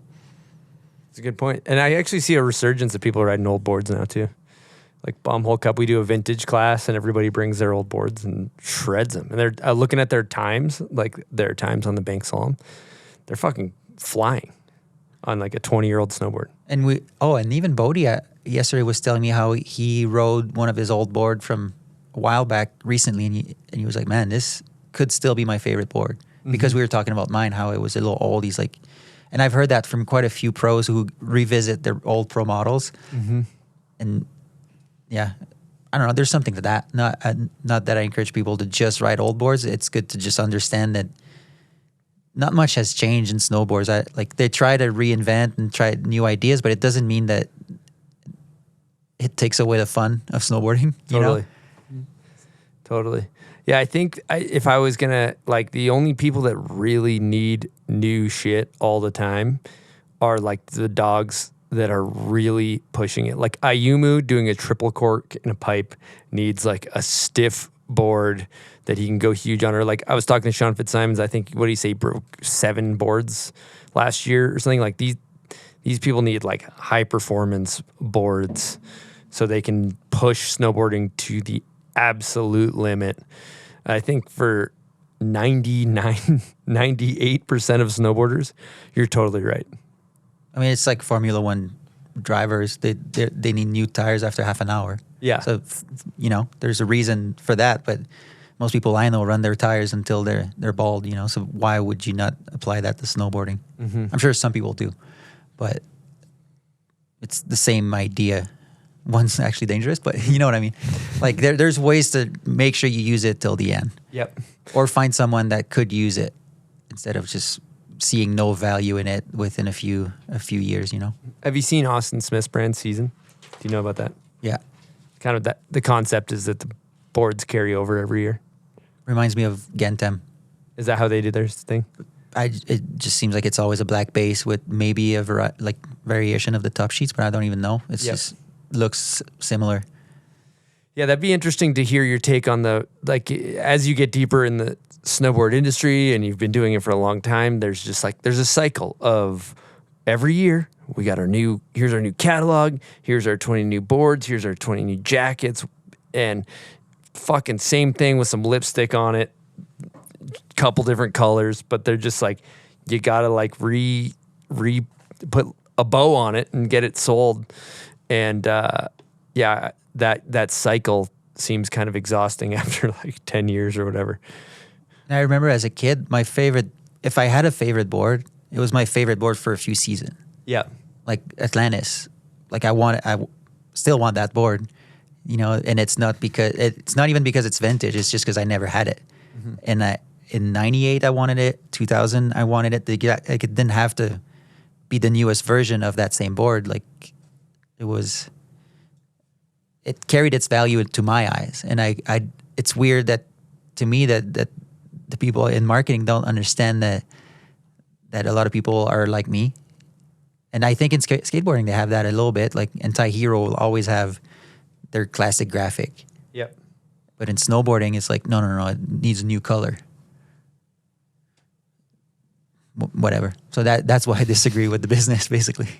That's great. I love your take on it. In regards to graphics, I had a guest question from Sean Genovese, owner of Dinosaurs Will Die.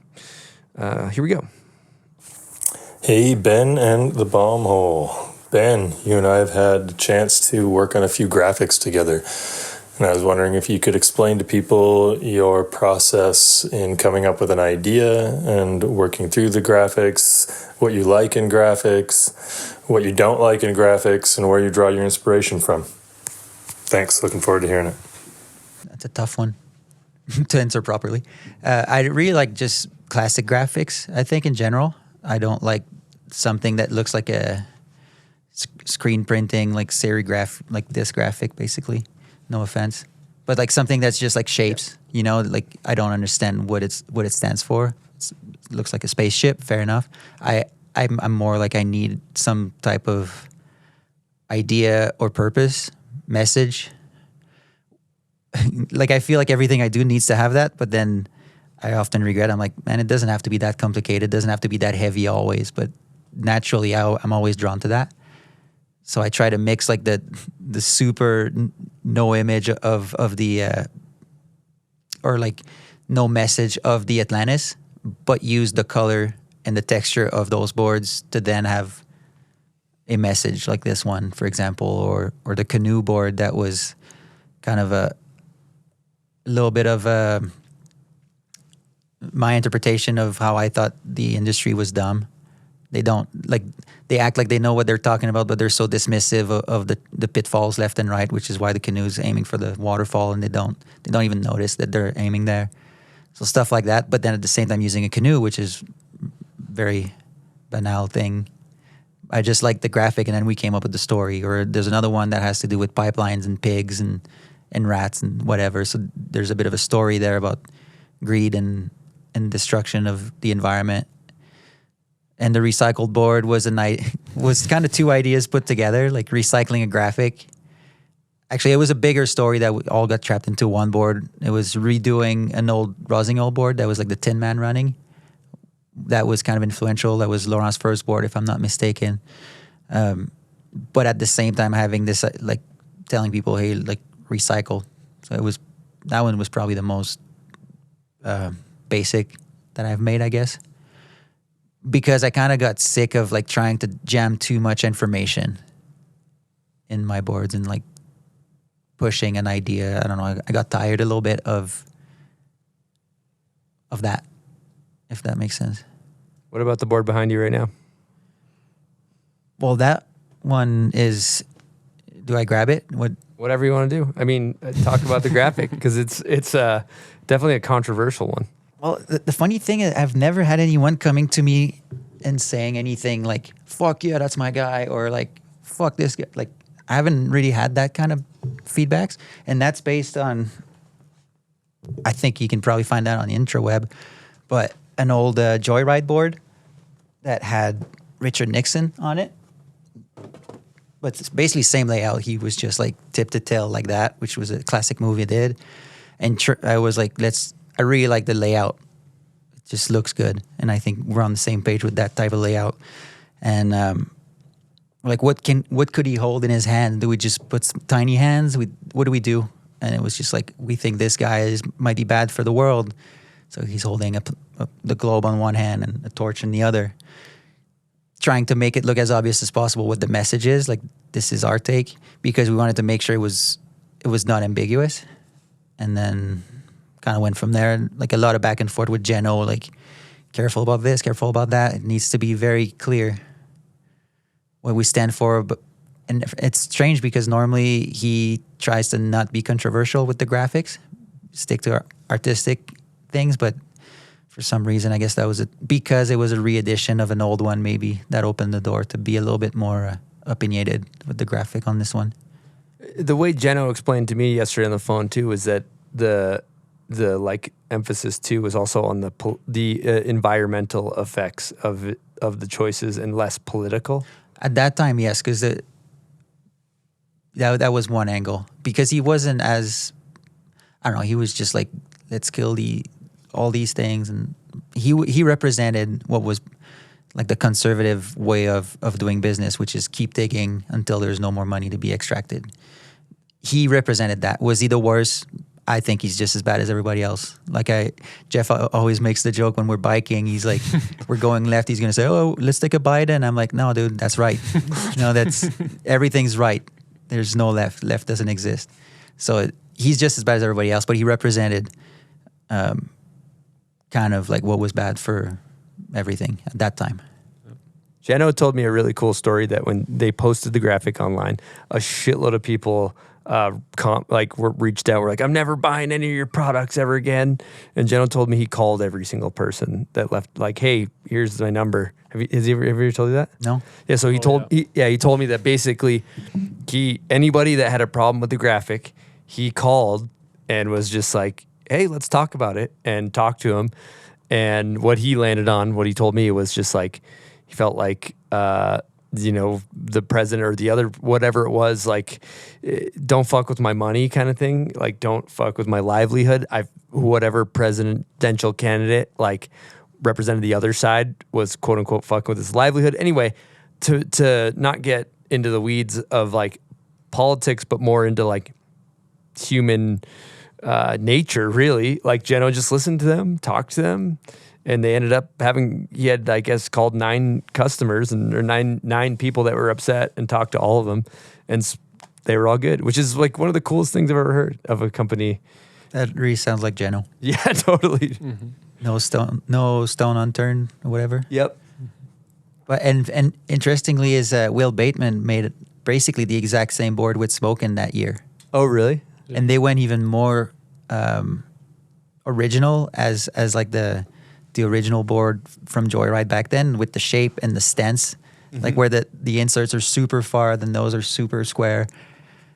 So we didn't mean to do that. We didn't mean to copy, but we had the same idea same year. So that was pretty interesting. Now, I have a question in regards to graphics. Do you care about the top sheet or the base more? You too, Jeff. I like the top sheet more because you like look down at it all the time. You're like, hey, what's up? And yeah. I think my graphics start often with the base, but the top sheet is not overlooked at all, because most likely I like lighter colors on the top sheet, and if you can get a white top sheet, it's even better because it blends with the snow and it makes the board feel and look lighter. So often I would start with that. This one, we kind of had to go with the original colors a little bit more, and I wanted to give it the 90s look, the earth tone kind of thing. But yeah, there's still like a guideline on the top sheet, but it starts with the base. Mm-hmm. Yeah, I feel like you and I have a similar philosophy of base graphics, because I've always, like, a lot of times I see a graphic that's either really elaborate or the standard issue, like Ride, Solomon, Burton in big bold letters, which I just don't give two shits about, and I understand the reasons why, but it's just like never going to be iconic. You're never going to see that board and be like, I want to hang that thing. I need that board. I got to hang it on my wall. It's just like, there's a Burton snowboard or whatever. No offense to them, just personal taste. But I feel like you and I think just coming from skateboarding, I hang a skateboard. I have skateboard. You've been to my house. I collect skateboards. I have a bunch hanging on my wall, and it's always the bottom. And I feel like the way my brain processes it, and when I watch videos, when you see a clip and you're like, what was that snowboard? You never say, what was that snowboard on some, like, at least me, I never see on some heinous all over million shit smeared all over the base or a bold graphic. It's always when there's something big and simple that fills the space well. Like pretty much every board you've done. The canoe is like, I love the way that fills the base. Then again, Forum was able to sell us just their logo on the base, and we wanted it. Good point. So I think, but it was just the F. A few people will be able to pull it off, but I think you can't just do that. Yeah. You know, you get to a point, all right, what else you got? But they managed to get us. Yeah. With the simple simple graphic. It's probably because the age we were and what those graphics meant. Yeah, it didn't take much back then, probably. Yeah, it was just like the F, and the board I still really want is the green Forum that JP rode, the like lime green. Year 2. Yep, so dope. Do you got a collection? I have a few. I wouldn't call that a collection. I have a shorties. I think it's first year shorties that it looks like a crayon with the waves. Terrible board to snowboard on. That was the first board I tried to ride after Nitro kicked me off. I was like, that'll be my statement. I'll ride. Like if people ask, like I'm riding a shorties, but it was so terrible. I never set it up again. So I have that. And honestly, I've been kind of selling some of them. I had a GNU anti-gravity, which I saw at Brighton up on the wall. So I was kind of stoked on that from 87 or 88. Just sold it recently because making space. But no, I'm not. Like I would like to. Oh, I have a Bubba Gump board. I don't even know what that is. That's from not Happy Gilmore. Billy Madison or no, Bubba. Forrest Gump. Forrest Gump. Okay. Oh. That just. I don't know. It's random. It's a Forrest Gump like the movie? Yeah. Like, but they had the shrimp restaurant called Bubba Gump. Oh, okay. And that actually turned into a chain, and I have one. So okay. All right. I was like, damn, who's this Bubba Gump? Did I miss something in snowboard history? But that's probably like, the only things I have right now. Dope. Now, going back to shaping, I've seen you up at Edmonton Big Air in these like big FIS events. They hire you to do this stuff now too, right? Yeah, then that was funny because I was on vacation. I hear last year you were doing commercial for that event. And then I get back from vacation. I get a call from Lucas from Arena Snow Park. He's like, hey, would you want to go build a big air in a stadium? I'm like, is that the one that they're advertising on the bomb hole? He's like, yeah, I think that's the one. And so that's kind of how it started. But those guys, I worked with them early 2010s for Camper Champions as just a regular digger. And I've always told them like, hey, if you ever need help, I love doing this. So it took almost 15 years, but they called back. And now I'm kind of on their crew if they have big projects and I'm available. I love doing that. So we did. We've been doing that big air for 2 years in a row now in the stadium. And now another one. I did border cross in Korea this year. So what do? You just shape. You just like they make like there's piles of snow and you just kind of shape it. But the indoor big air, that's not indoor, but stadium big air, that's kind of a different beast. It's all by hand or crane. Yeah, how does it work? Because there's a giant scaffolding jump in a stadium. It's like wood scaffolding, and then they take an ice chipper snow, basically, right? They make snow for it. Okay. So at the local ski hill that's like 45 minutes away, they just have all this snow making. They make piles and then they truck the snow in, and then they have to chop the snow up, put it in bags or containers with a giant crane. That's like I don't know how many thousands a day just to be there, and it just cranes snow up for like 5 days on the whole in run knuckle, because you can't really drive snowcats on the scaffolding. It's not rated for it. So we have the snowcats just to kind of process the snow at the bottom, and then it's basically like 75 to 80% by hand. Holy shit. So snow blowers, like small one that you push, shovel and rake. Damn. I saw that clip of you getting out of Edmonton Big Air this year, and you're like shoveling. It's like fucking 3 feet deep. It's just like an ungodly amount of hand digging that had to be done to get all the snow off too. That seems like the worst part. It's all bricked up. It is, but it isn't, because there's no stress. It's not like Mark McMorris is not gonna come at you asking what's wrong with the jump. Like, can you fix this? And the reason is that last year they had us up there to build the jump, but they never thought of how they were gonna get the snow off. And we left, and apparently it took months because they just hired like laborers to do it, not snow professionals. And so this year we stayed like a week just to kind of set the tone of how it could be done. So like Phil Jacques, who's now an arborist, he knows how to operate chainsaw, so he was just chopping blocks. Yeah, it's pretty crazy. It's kind of ridiculous when you think about it, because they usually do these big airs in warm environment where they don't have to worry, it just melts out. But that's in Edmonton. It's basically North Pole. It's not going away until end of April if you don't do something about it. But it's very fun. It's challenging. It's like I don't know. And it's funny, one of the carpenter that was around there, he's like, so you guys love doing this? And I'm like, well, we're from Quebec. Like, it's not a matter of loving it. You're just born into it. Like, you need to dig out your driveway to leave the house in the morning. That's just how it is. You don't get to choose, but yes, we do like it also. But for them in Edmonton, they use leaf blowers and broom. That's how they clean the sidewalks. So they don't even know how this is possible to know how to operate a shovel. What other in your shovel for hire business? So you've helped with Jess a ton. You've done Edmonton Big Air, and then you were cruised around with Louis for Beacon. How was that year, by the way? Well, officially, I was there to film behind the scene with a small point and shoot. Okay. None of that footage was ever gone through. That's classic. I don't blame Hayden for that. I would not want to do it either. But that's why I was hired through Snowboarder Mag. I got lucky. But I ended up being like just the guy there to help and ride when it was possible. And that was amazing. We spent a month in Japan, 3 weeks in Russia. So that was mostly that for me, and then some backcountry. But that was, in the process, it was just normal to work with those guys, to be honest. Like, working with Louis and Hayden was just what we did. But I got to know Tommy, Artem, like just new people. That was pretty fun to be around.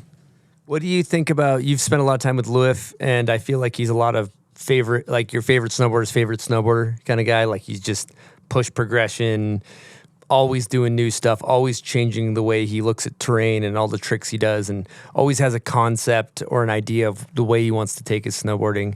What do you admire, you think about Louis, or what do you think makes Louis special about why he is who he is? Back in the days, it just seemed like early on, he knew what he wanted it to look like. Like, we were just starting to get in the streets, and then he would show us some stuff that he was able to film with, I don't know which camera, but he had bought a secondhand board from Play It Again or something, like a shitty board, like an Avalanche from the 90s, but would hit ledges. Like, he wanted it to be raw. There was already like an idea. He was a big fan of Jeff Anderson, which wasn't the most polished snowboarder, but somehow like something really spoke to him in that riding. And off the bat, just riding Stoneham, he would like 450 onto down bars, just in a run, not hiking, not sessioning, just like, oh, let's see how that goes. Or just go straight for backlips, super committed, always. So I think, aside from all the stuff that he ended up filming, I think that's the person we're dealing with here.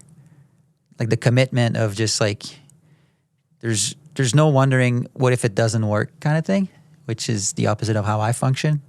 Because it doesn't matter if it's snowboarding or going to the river, he's going to jump into the diving hole.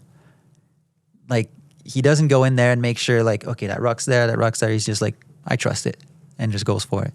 And so I think that's the simplest way to describe his approach to what he does.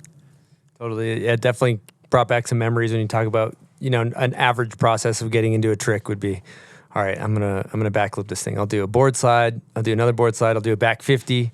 I'll do another back 50. Maybe I'll do a backflip. Couple of shifty. Oh, put it to the outside to test the waters. It's like back 50, right into backflip on the gnarliest shit ever. Like, committed. And he doesn't fall on the outside. Mm-hmm. Like, rarely. For back 270, same thing. He's not gonna slip off and go that way. He's in the stairs. So I think. And it's funny because now it's like dams and stuff like that, where I think he wants to, maybe that's what showcases his determination and like, this is first try, like taking the backcountry kind of legitimacy to the urban stuff. Mm-hmm. What a cool direction. Exploded bones. You ever had them? Well, I have too. You and I, we share this. And what I did 6 years ago was I reached out to Bubs, and I got on their college, and I've been on it ever since. And if you want some proof, my bones used to look like this, and now they're looking like this. Huge improvements. I feel it in my joints every day. I'm not getting any older, younger.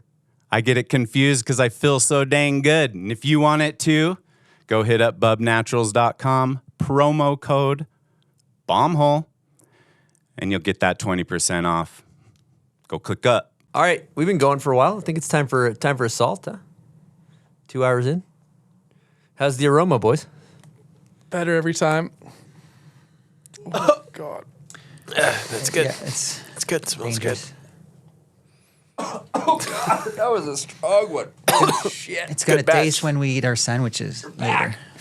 We're back. Shout out Little Saigon. We're eating that after this episode. We got some Little Saigon coming through. If you're in Salt Lake, it's delicious. Yeah. Jeff, you got a topic? Yeah. Ben, how would you guys decide your guys' lip sides in Quebec when there's like so much snow? You know, like sometimes in Salt Lake we don't have enough snow to make a lip that big. Like, how do you guys do your lips? Are you sure that that's how it works? Because I've seen some pretty giant lips in places that don't have natural snow. What's your take on big lips onto handrails? Be honest. Well, I think general rule, your lip shouldn't be downstairs. It should be on the top. Like you're a skateboarder, you don't ride down 2 stairs or like move a plywood in so you can get on the rail easier. Mm-hmm. And I think that's when I'm like, maybe I'm just old, where certain thing that I thought were a thing maybe aren't a thing anymore. I used to be it, but then it changed and now I don't know what it is. I think we're kind of there, but it's just, I'm looking at that photo there, the lips.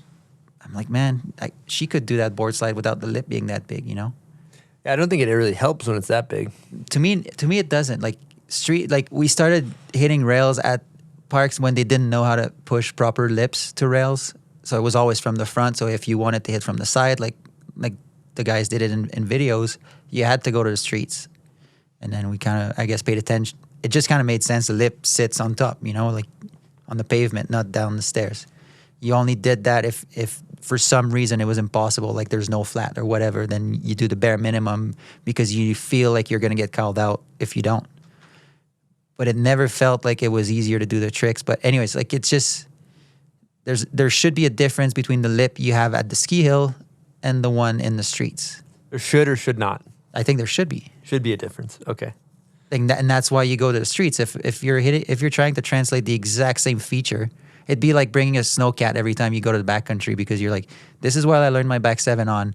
This is what I need in the backcountry. It's like, no, like that's why you go out there because there's a flavor, there's a different kind of direction of how it should be. But then again, you do you and allow me to not appreciate that, It's a great take. It's like grabbing Tindy. Like someone's going to make it look good someday, but until then, allow all of us to not appreciate the Tindy. Mm-hmm. Like you can do it. Do it, So what I'm hearing just on the philosophy side is also do whatever you want. I might not appreciate it, and that's okay. Yeah, and I guess what I'm not happy with is the lack of maybe a higher power that takes care of calling that stuff out or saying, hey, listen, as an editor, that lip is too big. Or like as the filmer and I care about the video we're making, this needs to come down a little bit, like this looks not pretty. Growing up shooting with Ollie, he would always like get us to shade. Like if the lip was big, we would do our as good as possible to kind of uncover as many stairs as possible, like make the place look a certain way. And Deadlong touched on that. Like if you're making a landing pad where you're falling off the sky, like don't make it a giant, nice square ledge or wedge that it looks like the park. Like there's a reason you're there. It's to add that extra layer of not sketchy but natural. I don't even know if I have the words for it, but you know what I mean. Like there's supposed to be something that you work on. You don't just build a lip for you to do the trick. It has to still be within the range of. If you can do the back 270 without having a giant lip, then you maybe keep working on it. But then again, I'm not going to do the trick. I'm just talking as a viewer. Just like in hockey, I'm sure when you're watching a game, there's stuff you don't want to see. You're like, I don't agree with this. This is not how I appreciate the game, and because I appreciate it, this is kind of wrong, But then maybe I'm just old. I love that take. I think what I'm hearing from you is like keep the streets the streets. Don't make the park the streets. I'm the same way with the aesthetic. I hate the reverse cheese wedge. I hate the giant wedge onto the rail, which I've been guilty of a couple times, but I think that. What other in the unwritten, unspoken rule book of snowboarding? What else you got? What else gets under your skin? Jeff, you got anything for this topic? This is a fun one. Like, dude, like they just like don't it's kind of like the top like stairs. They'll be like, okay, it's like the photo that really grinds my gear, and I'm sorry, Jill, but like that quad king she does in St. Paul, like on the river, you know, the ender from the ride video. Yeah, like the bottom half of the stairs look like fine. Then up top, like the entire first set is like completely like still covered in snow, and that's like a place where you're not even gonna like land on if you even get on the rail for like 1 second. I don't know. That's like the first thing that comes to my head. Sorry, Jill. Unwritten rules. I don't know. Oh, for the record, I'm down with snow in the stairs, but then it's like that. It's like, make it look pretty. I don't want people to die or anything. It's like, there's ways to make it, to add balance, like a nice little layer of snow on all the stairs on the edge, so it like your board doesn't catch. There's just like tricks to do it, and I feel like there's a certain laziness, maybe to work on your shit, and I think maybe that comes from Instagram and being your own editor for so many years now. Like, no one is above you. You're allowed to produce what you want and put it out there, which has a lot of positive. Yeah, good point. But a lot of snowboarders that are in their 20s have never had the Justin Meyer or the Mag Dog above them saying, this just can't be in our video. Mm-hmm. And I think, and now there's all that generation that sees that, and it's like okay to do it. So that's why I'm saying maybe I'm just old and it has just progressed in that direction. But as this guy that's old, just like Kevin Jones didn't like the skinny jeans or whatever it was, like as you age, you're like, man, didn't we have like a parameters that no longer apply? Like what? So I don't like hearing myself saying that, but I'm just saying it because you're asking, and I can't shut up. So what about ride-ons? This year I'm guilty of doing that, but it just made sense for the day because it was snowing so hard we couldn't do anything else. But I feel like if you're gonna do a ride-on to something, like it has to be like visually pleasing, and something like has to be able to go wrong on it. You know, like there's some ride-ons where they get on even they fall like on like there's some ride-ons where it's like a ledge. You like fall on the ledge, you're gonna be fine for the most part. Like I think there needs to be a sense of danger for ride-ons, or it leads into something else too, because ride-ons could also be like the drop-in as well. Mm-hmm.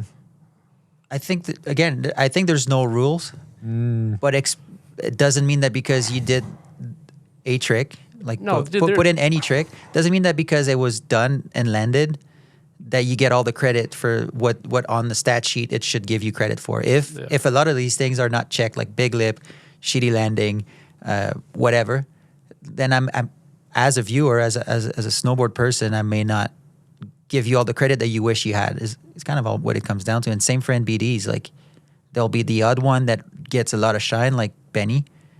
You know, like the Cab 2, right? Yeah, and it's still one of the sickest, and it has a high value to our culture.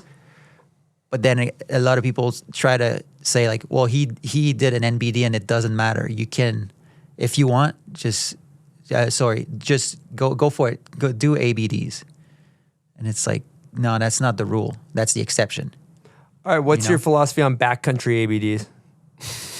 I think that applies too. You can play that game and be like, well, and claim that it's a different snow year, this and that.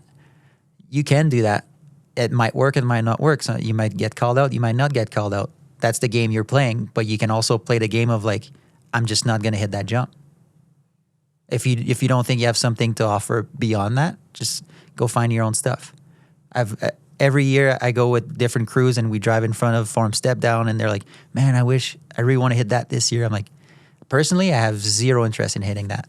First, because it's big, but second, it's like I have nothing to offer to that. But then Jack McDougall is going to go there and be like, fuck it, I'm new to backcountry. I want to backside or this thing, and gets it first try. It shows his talent, and it's insane. So this is good, like that's the exception, but that's not the rule. Mm-hmm. Don't just expect to make a living off of hitting so and so spots, and like some people will go in the streets even and just hit spots that you've seen before. It gets boring. Yes, they improve the tricks, but it's like, where's your creativity? And that's not a rule. Some people will like that. And I'm sure in skateboarding, it's the same way. That you'll have skaters who pride themselves in finding their own spots. They're not going to be the most technically agile riders, but that's where their skills are, is to find the spot and make it work. And then years later, it's people coming in, flipping out. Mm-hmm. So you choose your own route. You know, it's like a musician. You can try to copy Kurt Cobain for 20 years if you want.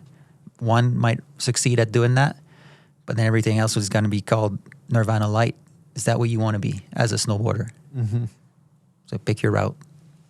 I like this topic. I think it's interesting too, thinking about the policing of the tricks. I never looked at it like that. We had Eddie Wall on here the other day, and he was saying like he would want to hit something, and the filmer would be like, "Not legit enough. Now you're going to take my camera out. Don't waste your time." And so like we came up in the era of filmers policing, you know, or I wouldn't even say policing, just being hypercritical of what the bar is, quote unquote. But now, like you said, I never looked at the correlation between Instagram.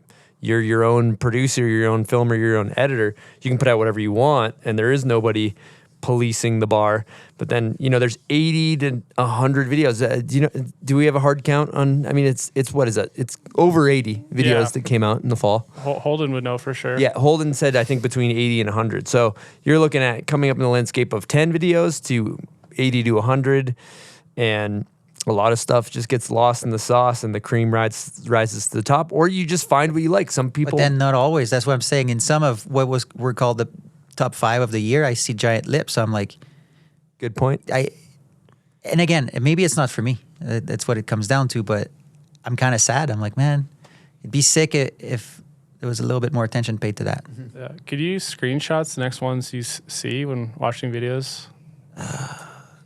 I mean, I don't. Let's get some hard call outs. Again, and disclaimer, I gave up watching snowboard videos this year after maybe 5 or 6. Mm-hmm. I was like, this is Snowpocalypse. It was just annoying. Video apocalypse. And I feel bad because a lot of them were people I know in them, whether they made them and it just becomes irrelevant to see that much snowboard. It's like music. Like how many new albums you need a year? Yep. You can't keep up with it. You know what's been talked about though? This is I'm so glad I just got excited about a topic.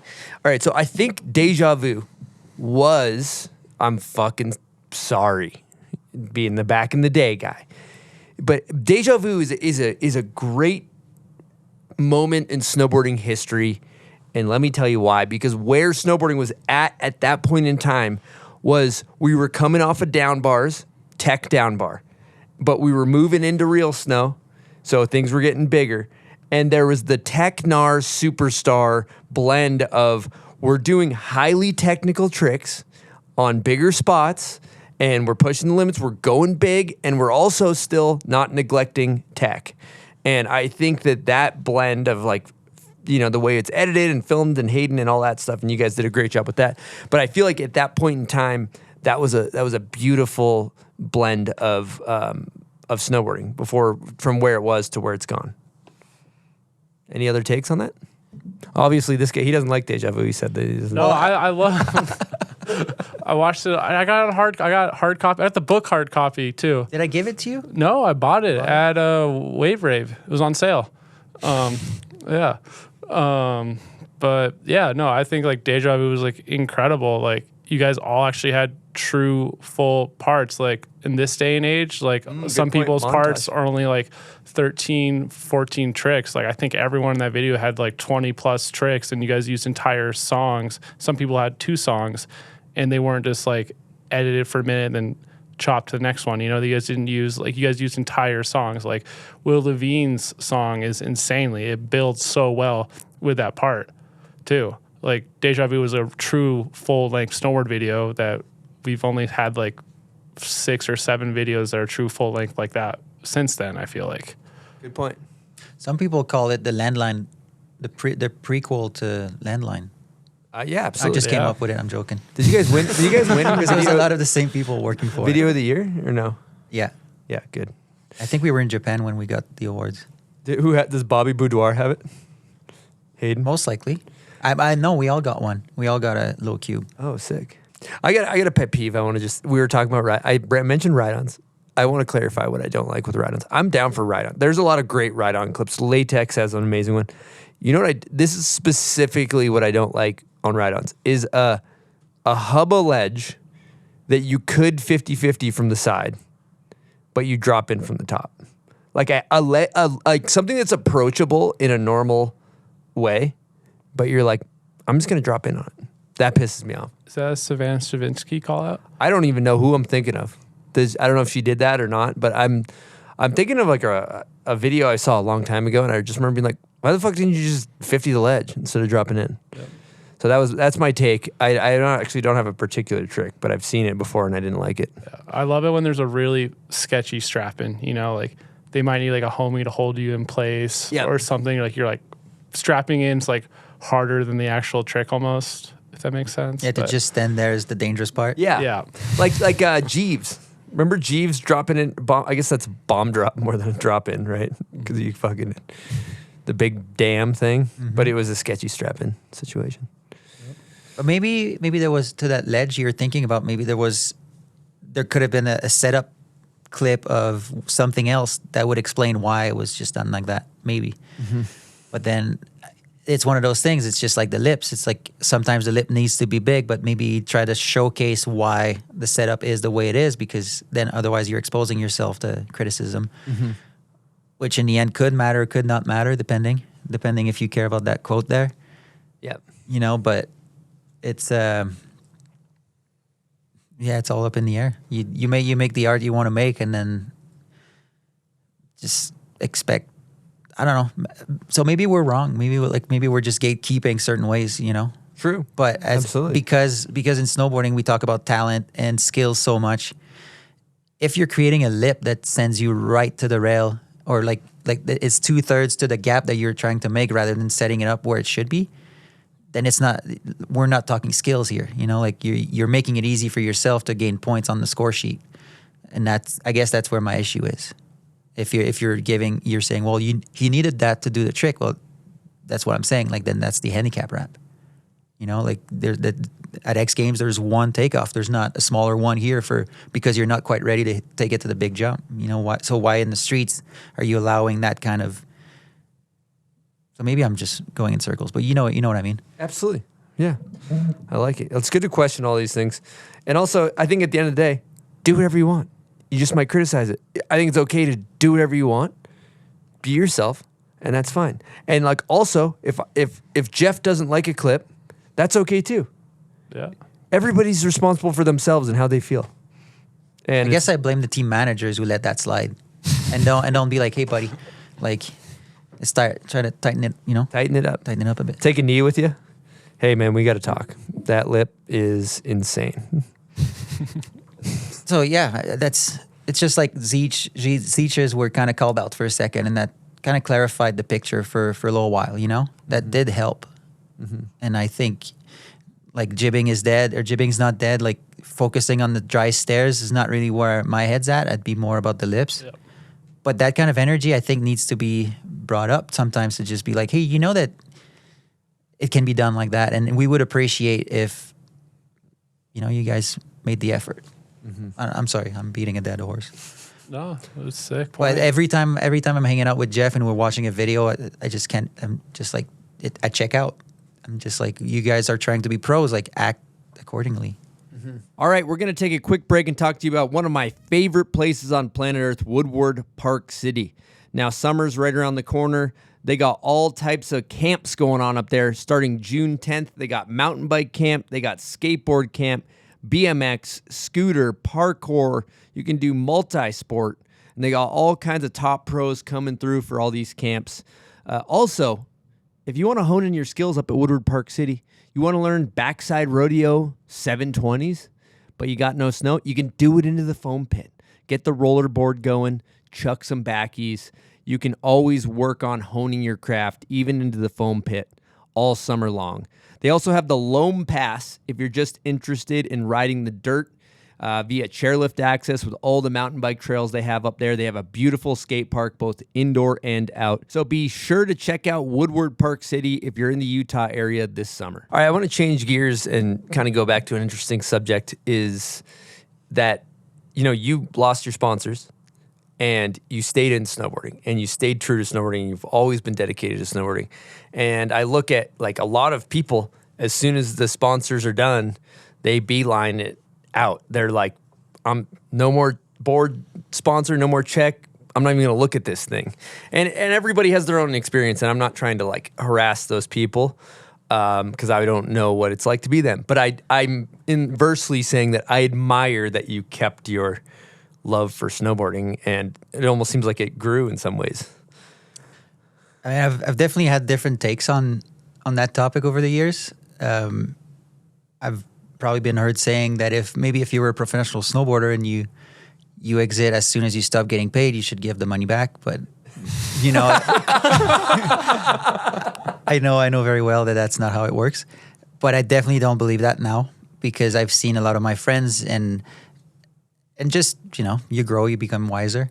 But if you're so invested in snowboarding, you reach the top, you do all these things, like all of your goals, whether it's a cover, a video part, and all these milestones that you think is why you're doing it.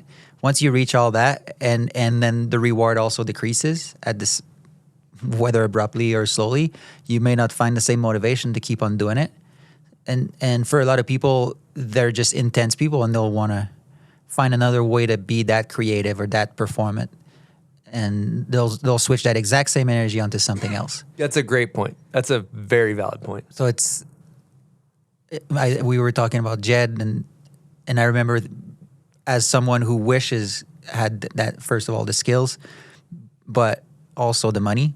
You're like, man, I'm still here doing it. Why isn't there a place for me? And I think a lot of people I had a lot of conversation with up and coming riders who were definitely mad reading him saying like, I'm not going to do it for free, this and that. As someone who does it for free, you're like, no, you're wrong. But as a guy who can do anything he wants and feel like he succeeded and still didn't get the reward, like, why would you stick around, right?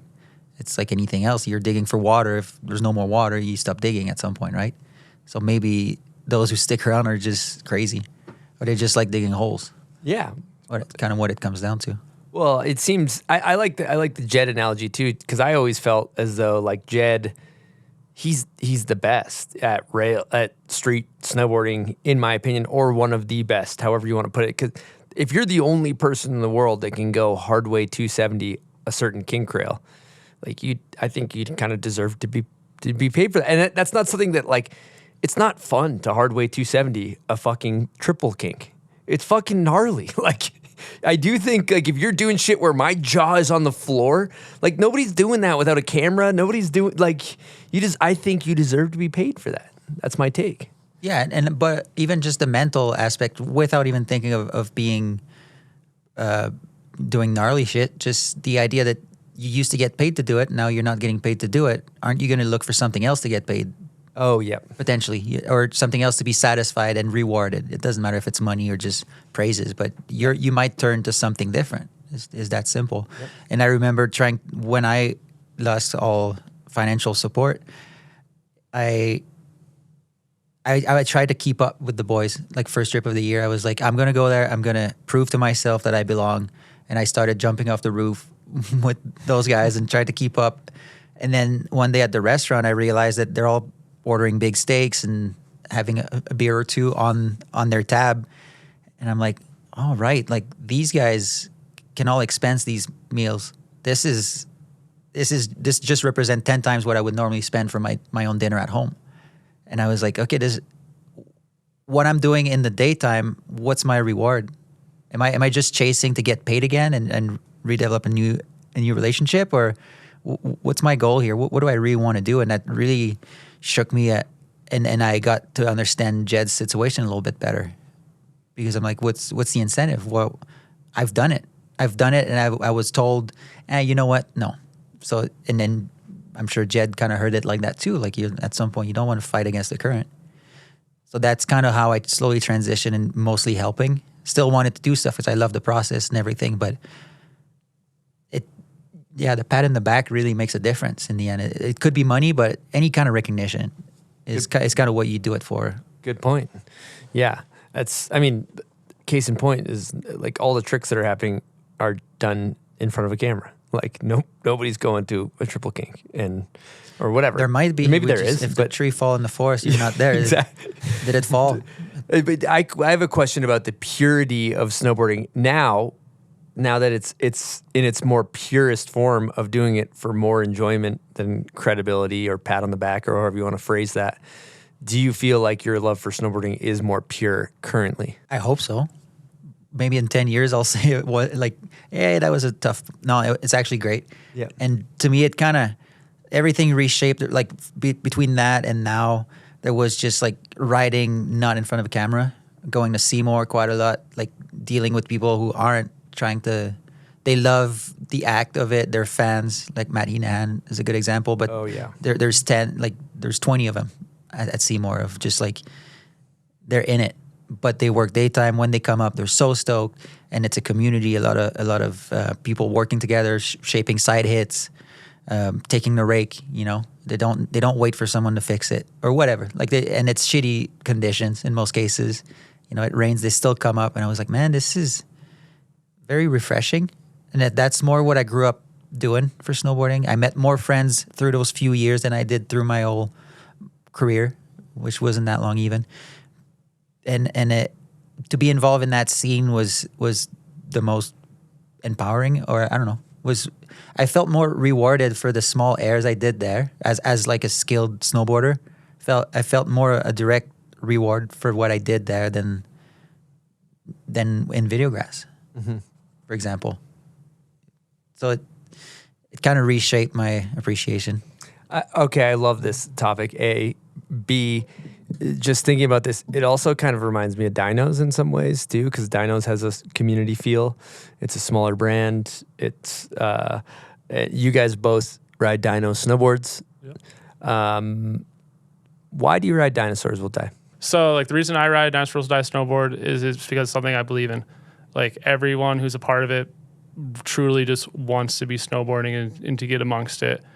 And it's just when I like meet someone who rides the dynos that's like lives in California or Washington or something, it's like the same mindset and vibe, and it makes me feel to be like part of something that I think is real. And all those people, they take that energy and they put it out in their, like, it's not just about putting out your community, but that's like one of the things they extend it to and stuff. And like me going to like this event called the Bank Salmon, like heavy dyno presence there, really cool. Bank Salmon doesn't happen anymore because Seymour is changing, but that energy like captivated me, and it's something that like influenced a lot of my snowboarding and the way I try to interact with the community and stuff. And dynos, I feel like, is an extension of that. And also they made like one of my favorite videos of all time, like the Dinosaurs team video, and that type of energy and type of snowboarding is what I want to be a part of. Great answer. Great answer. Nice work, Holes. Yeah, sorry for well went said. all over the place. Well said. And Jeff was buying a lot of dyno boards before he was, didn't you? Just a few. In your garage, you have like a whole bunch of old ones. Yeah, it's just like it's just like how Ben was talking earlier about boards, riding them till like they're done, you know? I'm the same way. And then another thing too is like if I get something for free, I only take stuff I get for free, you know? Like you might try to give me something at the end of this podcast. Like I'm only going to take it if I use it, you know? No offense to you or anything. None taken. And that's how I feel like if Jenna like gives me a tool, I want to use it till it's fucked up, like unrideable. And yeah, and then at the same time, like I don't know, I think you've looked through it, but like there's like certain boards I'm like literally saving just for like concrete hell rides or something in my pile, you know, or it's sentimental value. Because like whenever I need a board, I get it, but I hate asking for boards so much. Like I feel so guilty when I ask Jenna for a board, so I really do try to make the boards I get from Jenna last as long as possible. Yeah, I think something that's relatable for our age is what Holden was representing coming up. Like if you saw someone wearing Holden in like early 2000, like they were about something. I don't know if it's still relevant, but Ashbury was one of them. But Dino is kind of that. Like, we all don't know each other, but when there's a gathering, there's like, it just kind of clicks. Plus, Jeno and Jeff were always very inclusive. Yes, extremely. Like, I wrote for Nitro, and they would put some clips of me in their edits from Camping Champions, and just stuff like that. It was never like, hey, come ride for us. It was just, no, you're here. Like, you're here, you're sessioning with us, you're in. And that energy was always sick, to not be like, there's no flags, you know. We're just here, and you're in if you want. And then Jeff and I met at it was a dyno trip at Mission Ridge. You were not on a dyno yet, or you're riding the Thrive board, which I think was kind of a joke. No. I was riding the mate board, but it was so shitty I had to ride the Thrive the next day. Is it whatever the company? Thrive? Thrive, yeah, Thrive. Yeah. I thought you were riding that as a joke, which was sick. Oh, no, I used to like, it sounds dumb, but I used to really look up to Booty, and Booty never had the sponsors for the longest time. It was like, oh, I want to be like Booty. I'm going to ride all these different boards and stuff. And then, so like, I would just try different boards wherever I get my hands on, you know, like growing up in Portland, Oregon, I would just go to the coaches sales at High Cascade. It's a great way to buy boards. They kind of fallen off now because, but you know what I'm saying? That's how I get all my boards back in the day, or most of them. Brendan Obush, maybe. Yep. Yeah. But yeah, dyno is just, like you're saying, it's interesting because a lot of us end up being very invested in the communities, whether it's just being a character like Jeff, or like diggers tend to gravitate towards dyno stuff. Mm-hmm. I don't know why, but it's the same as it seems like skate park shapers tend to be anti-hero or creature kind of guys. Yep. And indie or whatever. There's something to it without being a mega corporation. Yep. And I think there's also a degree of a company generally is who works for it and who runs it. And Jeno is a one-of-a-kind special human and represents a lot of what's right in snowboarding, I think, too. And his graphics are cool. That's a huge part of it, too, I think. Yeah. For me, at least. I have a question. I saw a clip the other day on somebody on the Mob Deep Heenahan dynos board diving into a nose press on like a triple kink in a park square bar. That was at Ski Bowl, wasn't it? Who was that? That clip was insane. Have you not seen that? I saw it. I wouldn't be able to tell you the name, but I'm pretty sure I commented. That clip's amazing. Someone at Ski Bowl, that down, flat, down, flat, down. Just press this tall. It's a bit of a no tap situation. Yeah, no chance. No question, no tap. It was on the Heenahan? Yep, the red Mob Deep Heenahan. I didn't see that clip. My bad. Chris wouldn't know. Yeah, I love that's one of my favorite boards. I bought it as a collector's item. So your career has evolved from digging just with Jess and with Beacon and all this shit, and now you're basically at the Uninvited. You're just head honcho, making everything dope. Yeah, what is your role there? I'd like to know. You're there for like a month, sleeping in your van, welding every day. Basically, people don't know that. Yeah, I don't know what my title is. A course project manager, course creator, whatever.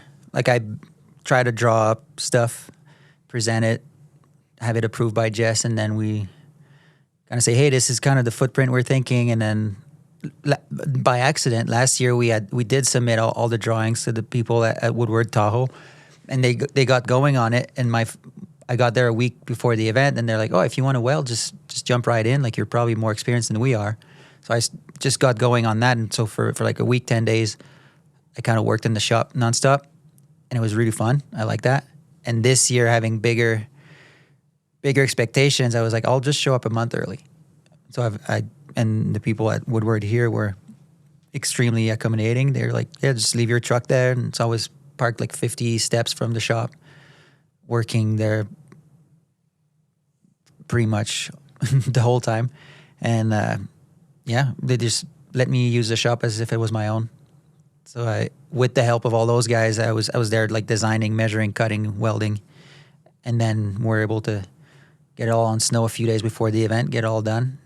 And that was probably the best creation yet that we've done. And like some of the details, just for the listeners that are unfamiliar with the setup, like there's stairs that you can roll down that are like soft, and the rail is likened to the Mueller Park rail with the mini curb, slappy curb on the side. Yeah, I don't know if it as explicit as it was in the first place, but that was the influence of having like low curbs, but just to make them rideable. Stuff like that, like having super low rise steps so that if you butt check it, it's not like bang, bang, bang. It's more like a small rattle. Yep. Just paying attention to what will look good without being dangerous as much as possible. Making the lips look small while still being very easy to get up on the rails. Obviously, that was one of my priorities. But at the same time, I do appreciate seeing people catch air. And that's why up to now, there's always a hip, but I would love for that to be a staple because I do think that it's not because you're categorized as a jibber, guys or girls, doesn't matter to me, but you can still show something of yours in the air. It doesn't matter how big you go sometimes. Even a few inches up, you'll see some of the steeziest grabs. And sometimes I'll get me more hype than the person that goes bigger but just chooses to grab at the wrong place. So I think there's something to be gained, especially I think the idea of the Uninvited Invitational is to give as much exposure for those girls. For every time they drop in, there's as many chances for them to shine, basically. And if the photo is good, then you can run it because it doesn't look like a shitty do tour setup, you know? It's like aesthetically pleasing. It's good photos. It's good video. You have 3 days to throw down. Doesn't matter if you make the finals. You can still be in the recap. You can still hit the hip, whether or not you're good at rails. If all you got is hand plans, then there's the sickest feature you can put your hand on and get the praise from the whole snowboard industry just from one trick. So I don't know. I think that's like a condensed super park kind of thing. It was fucking awesome. It was amazing. Yeah, and that kind of leads me to like advocating in the space of particularly like women's snowboarding. You seem to be like really prevalent in that space and really like hammering on its importance. And I would love to hear you elaborate on why. Well, obviously being around Jess for so long, definitely you kind of become aware of it. If she was, like, I'm sure I would have the same appreciation for it, but I don't know if I would feel like I have the position to speak on it.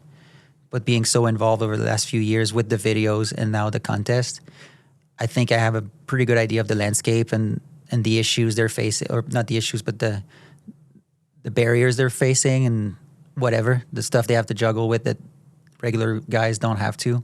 For example, like, if you're not the best, you're like pushed to the side, where like in snowboarding as a guy, someone will be like, well, but he's creative. Like, we want him because he's creative, or we want him because he's fun.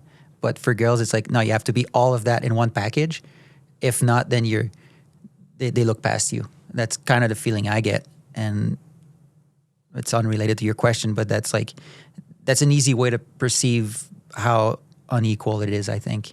There's only room for like one type, room for one. Kind of what it comes down to. And to me, it's just, yeah, kind of like I was saying earlier, like putting all of my energy, all of my knowledge of snowboarding, all my care for snowboarding. We're not selling gear through that. We're trying to create new careers. We're trying to help people achieve their goals, progress, all of the above. Like, there's a purpose to it, where like building a lip for Craig McMorris in the backcountry for him to do a double underflip is sick. It's a fun process, but the end game, has a longer lasting impact. Totally. Yeah, it's definitely a powerful event. Kind of an interesting thing, and I don't know the reasons as to why, but I mean, I haven't pinpointed it, or maybe you could help me pinpoint it, but like, announce shit all year round, but definitely the feeling I had after announcing that event was like like my heart was full. Why do you think that is? Why is it so much more rewarding? I don't know. Can you help me? I don't know. I don't know either. But it's because the other day when you did the conversation with the girls, I kept trying to think about what it was. Yeah. But we all get it. It's crazy. Like, there's really no one is immune to it, or maybe a few, but I haven't met them yet. Yeah. Everyone that goes, like Rigo was one this year when we went to. He was crying at the end. Europe. He was like, "Man, this is different."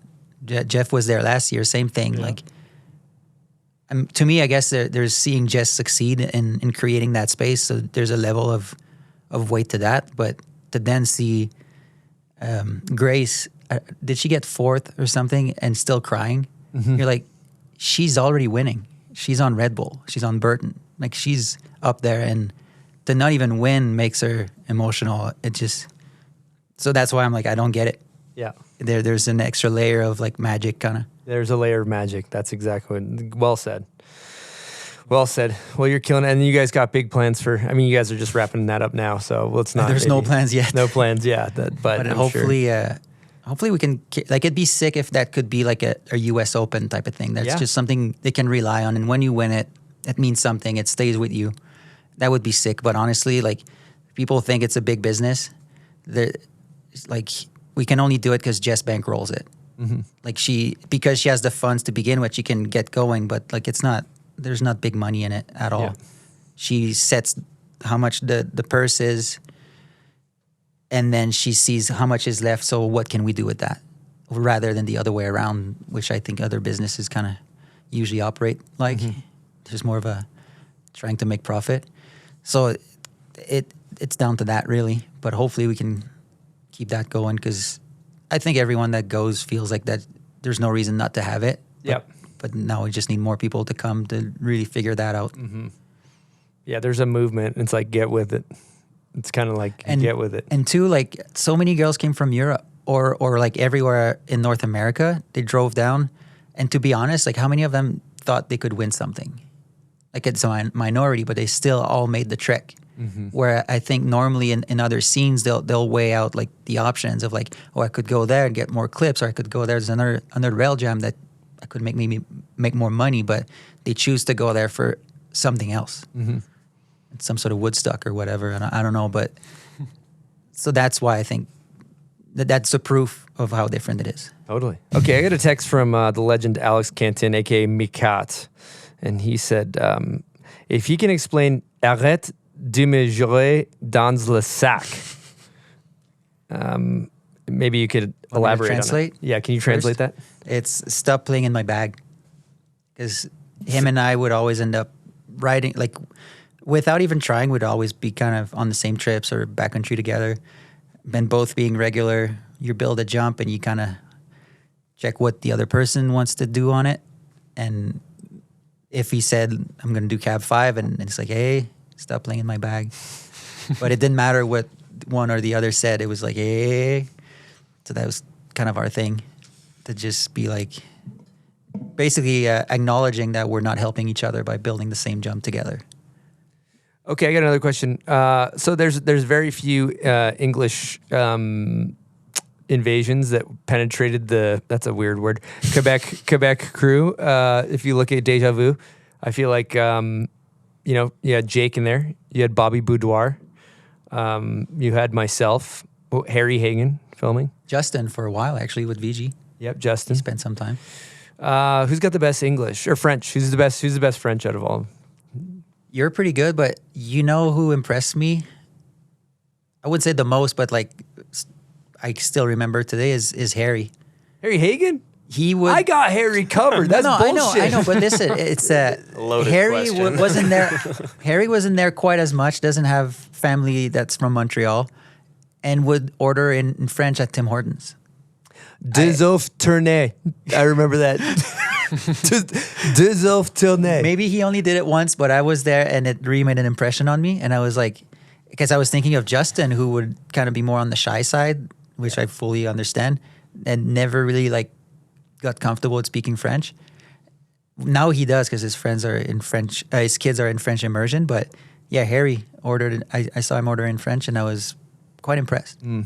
I'll tell you, there almost needs to be a support group for the English speaking on these Quebec trips, because it's just like all French, and then me and Harry are just on a fucking island. Or poor Hagen or Hayden. Sorry, yeah.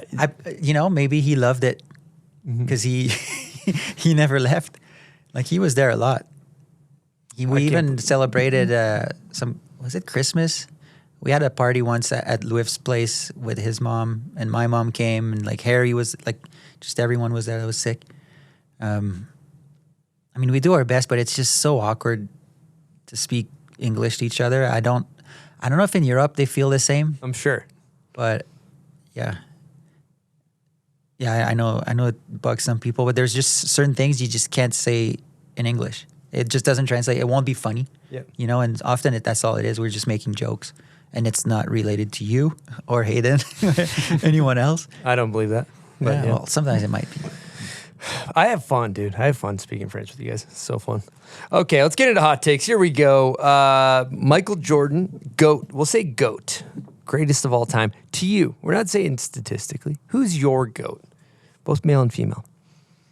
I think it really has to be J.P. Walker for our time, but Louis is like this for whoever's next, but it's JP. There's no question. And I have to go with Jess for obvious reason, but yeah, she's just for the people. But also, it's kind of the Terra Tequilas that lasted longer. So that's, yeah. Great answer. We're going to categorize snowboarding, which is a dangerous thing to do. Art form or sport? Art. I think I talked about that earlier. All my analogies are always referring to like another type of art, music or whatever. So you can turn anything into a sport if you want. Like you don't like those cooking shows that they have an hour to make food. Is that really what making the best food is?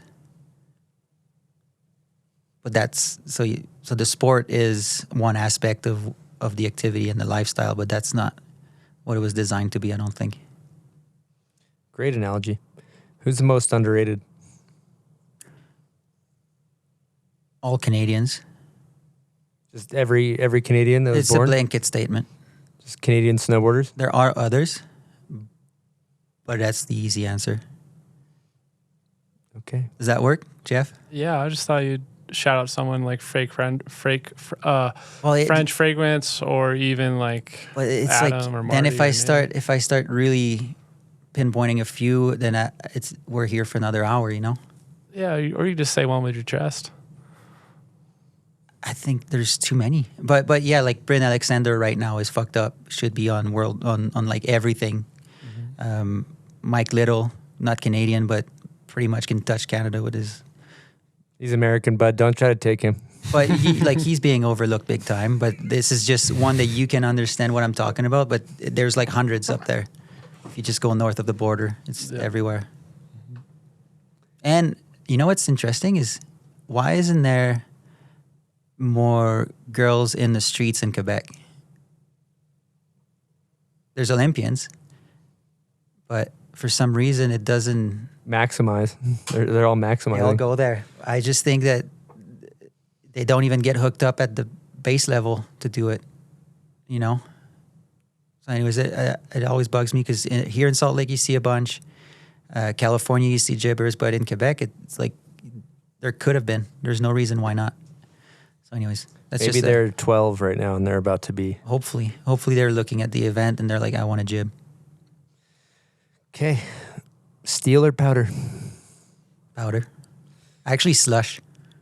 I love that answer. Spring, like spring slush. I can get behind And that. yesterday and Wow. and the last few days, yeah, it's just growing up East Coast. You don't get the slush like you get it for a few days, but then it might be ice the next day. Like it's very unreliable. Slushy pipes, slushy hips. You don't get it, but you watch all the Mag Dogs, and it always looks like the best slush. Sunny, JP wearing a tank top. You're like, where's that? Why don't I get that? And then coming to Utah and reliable slush, you know? That's a bomb hole NBD slush audible. Love it. Who, in your opinion, who's got your favorite style ever on a snowboard? Too many. Mike Little, I guess, is kind of an easy answer. It's kind of crazy. At Mecca, the event that Mikey put together in Denver, all those guys were doing 360s on and like the craziest spinny things, like classic contest tricks, and he would just do what he does.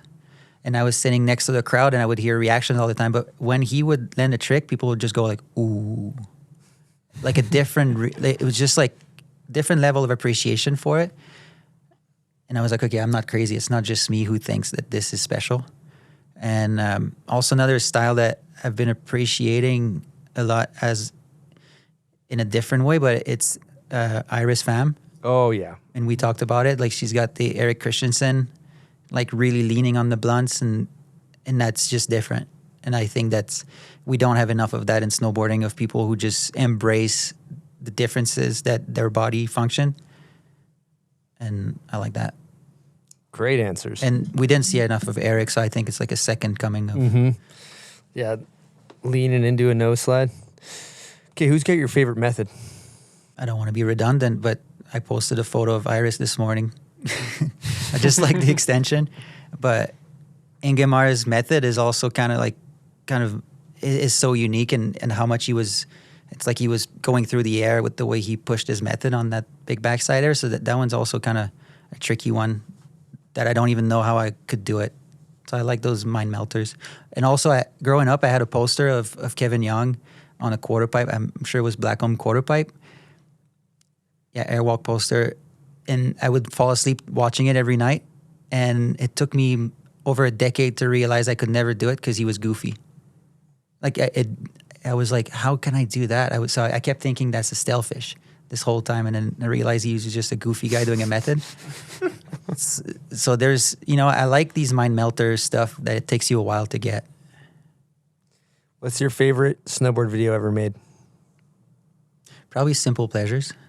Or that's the one that it's definitely not the most intricate, but gives me goosebumps still.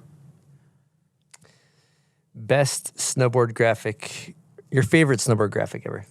I could probably pick one from your selection. I think they're pretty sick. Thanks, Benoit. But almost as a group of boards, as like a. And I'm not trying to don't look at me like that. Because I was at your house last night. I was like, go on. No, I'm just kidding. But people will talk about the balance line that you put them together. It makes a big picture. And then I was at your house and seeing like the dozen of them. It's like, it's almost a storyline, but not. And I don't know, that was sick because, of course, I could say that Daniel Frank Atlantis, but it wasn't a great graphic. It just had an impact on me. But if I'm talking technical, I thought that was pretty sick. Thank you. I think we have a similar philosophy on graphics. It's an interesting thing to think about, though, too, is that like my pro model Salamander era and 6-piece or whatever ended, but Jed, I shared the Salamander with, who had a really cool graphic this whole time. And then he went on to ride and create a whole nother line of really cool graphics. So I would imagine if you were to take all of Jed's boards he's ever done and hang them on the wall, it would be a fucking beautiful thing. But there is a big shift in the type of graphics. I like them both. Yep. But yours, there's like that shitty hand drawn. Yeah. Sick energy. But 12-year-old kid with a crayon vibes. That's what we need. It's simple. I don't know. Whatever. That just struck me yesterday. Because every time, like, it's too easy to say the sword, the fish. I get so sick of the sword. When someone says the sword, I'm like, yeah, that's too easy. That's like come on. It's like saying Mueller for method. It's like, come on. Yeah. So yeah, you get it. Or Jess's 5-foot giant board. Was that the 5-foot woman? Anyways, that was like one of her first pro model. That honestly, shit, you might have lost the title. Yeah, change it. I love it. But it's it's equal. Jess's lines has been pretty good on the original pro model. Just funny, same ideas, just funny stuff. Lighthearted. Yep. Okay, what else we got? Graphic, pants over under the high back. Someone yesterday was riding with pants over the high back, big time. I did appreciate the Todd Richards era pants over the high back. Yeah, totally. Everybody ran that. Extra points. All right, you go heliboarding 3 people, anyone in the world, good times. Wiggling down slush if you want. You can go heli slush boarding. No, we'll take the POW for that one. Oh, you're going to take the POW? Yeah, who are you taking? Probably have to take Jess because she's the one taking me places, and it'd be nice if I was able to give back a little bit. It's hard to match. Try to get my dad up there. And I guess Louis could be sick. So fucking and dope. Jeff will go another time. Brian's good enough for us. That's a great heli. I want to be in that heli. Like that's a good crew. Okay, dream sponsor, anything in the world. You have any suggestions? Probably a truck company or something like that. Truck part company maybe? Or maybe just Craigslist Facebook Marketplace sponsor. Like you can get whatever you want on Facebook Marketplace. Yeah, that's and actually express- kind of gas. Yeah. Express That's a shipping, good maybe. one. Yep. With it. Mm-hmm. You know, the dream I've always said too is Home Depot, where you can just walk in. Yeah, but it's fun to also look for the stuff. The thrill of the chase. It's like the thrill of the chase. It's like going to the Yeah, thrift yeah. store, but it's a wider free. range. You never know really what you're looking for. Truck parts, you end up with sandals. You know, like Classic. it's kind of fun. Yep, it's a classic. Looking for truck parts, end up with sandals situation. You've seen it once, you've seen it 1,000 Gone. times. Been there before. All right, first try backcountry step down trick. I think I know the answer to this. What's your answer? Cab 5. No, well, that's yours. Yes. It's cab 9 now, actually. Cab Nif. But It's actually Cab Nif. I do really like switchback ones, Ooh. but not like a fakey front side grab. Like I like. It doesn't always work, but like to really do it as if you were a goofy rider. Mm-hmm. It's just as fun as the back one, but easier to land. Does that Not make for sense? not for everybody, but yeah. Okay, last question in hot takes. Worst trend. Trends in general. I just Ooh, dislike. trends. I dislike anything that you can qualify as trendy. It just kind of, whether it's music, clothing, it's just, I'm like, Trends. The concept of things getting popular and like, oh, this is trendy. I steer clear. Great answer. I'm curious, Jeff, if you have anything that's a bad trend that you don't like. Dude, I didn't know so many people were into base jumping. Like Base jumping? Love that answer. like no, like the pants people be wearing, like it's like thin fabric and it's like the skydiving suits or whatever. Like the Aladdin fit. yeah, like Oh yeah, I rock one of those. Yeah, you're you're yeah. describing Silk D's. I'm gonna make you look real bad in this episode. that's awesome. I've been staring at that camera when people are talking and zoning out. You'll have tons of great cuts.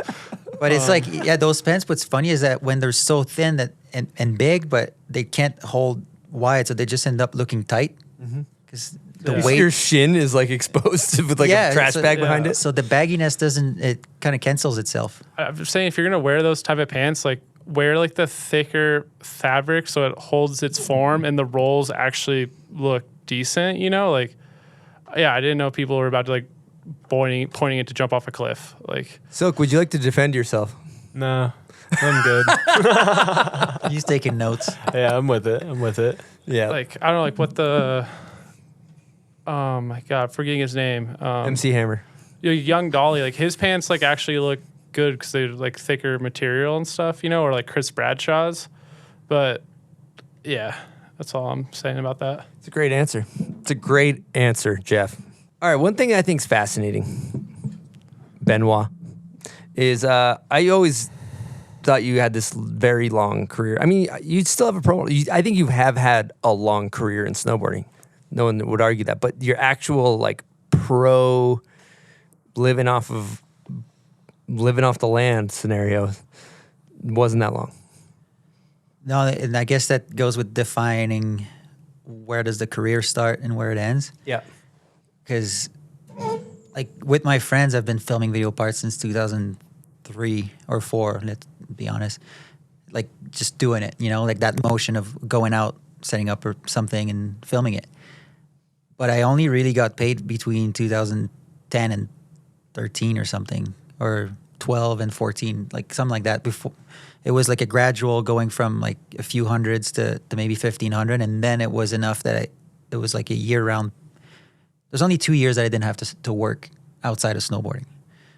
And then it ended pretty abruptly, like right after Bandwagon, Déjà Vu, which I think mentioned earlier. But so like everything else after that was kind of outside of the limits of the career. It was just not a weekend warrior exactly, but kind of the same status. You know, I would work a lot in the summer and find ways to find the supplies in the winter. And luckily I had professional snowboarders who could kind of have me on the crew, but like I was, it was not paid for it. So that brings me to the next question, which I think the word success is very particular to the person. Like success, I think there's like a success about like money and like a big house and whatever, but like success is like how you define it. And in the way you've built your life, do you feel like you've lived the dream? Are you happy with your success? I mean, I'm not really a sad person. I don't really dwell on stuff too much. Like I'm kind of always driven for the solution mostly, and rather than like really thinking about what just happened, it's more like, all right, what's the next step in order to not be in trouble? I'm really happy where I am now because I get recognition for something I feel like I'm pretty good at, and I'm not as concerned about the future. Like it doesn't depend on one person. Like when you're a pro snowboarder, it really depends on if that team manager wishes to keep having you, or if they found a new favorite person, you know, or if they think your lip's too big or whatever it is. Like it's very up to one person only. So it's nice to live a life that allows me to keep traveling, keep hanging out with the same people. Like the last 2 years been nice coming back to Utah because it had been a while. But so in the end, I'm kind of doing something very similar, but yeah, don't get it twisted. I'm not a professional snowboarder. And it's kind of interesting. We've been talking for hours about my view as a pro snowboarder, but I really was not, like, I was basically never a professional snowboarder on the big picture of everything I've participated in snowboarding. I was just out there kind of doing it.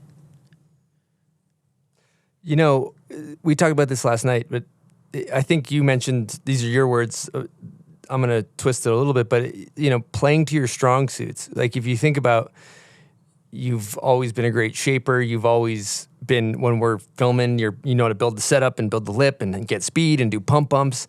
And it seems like with your career now, you've just played to your strong suits.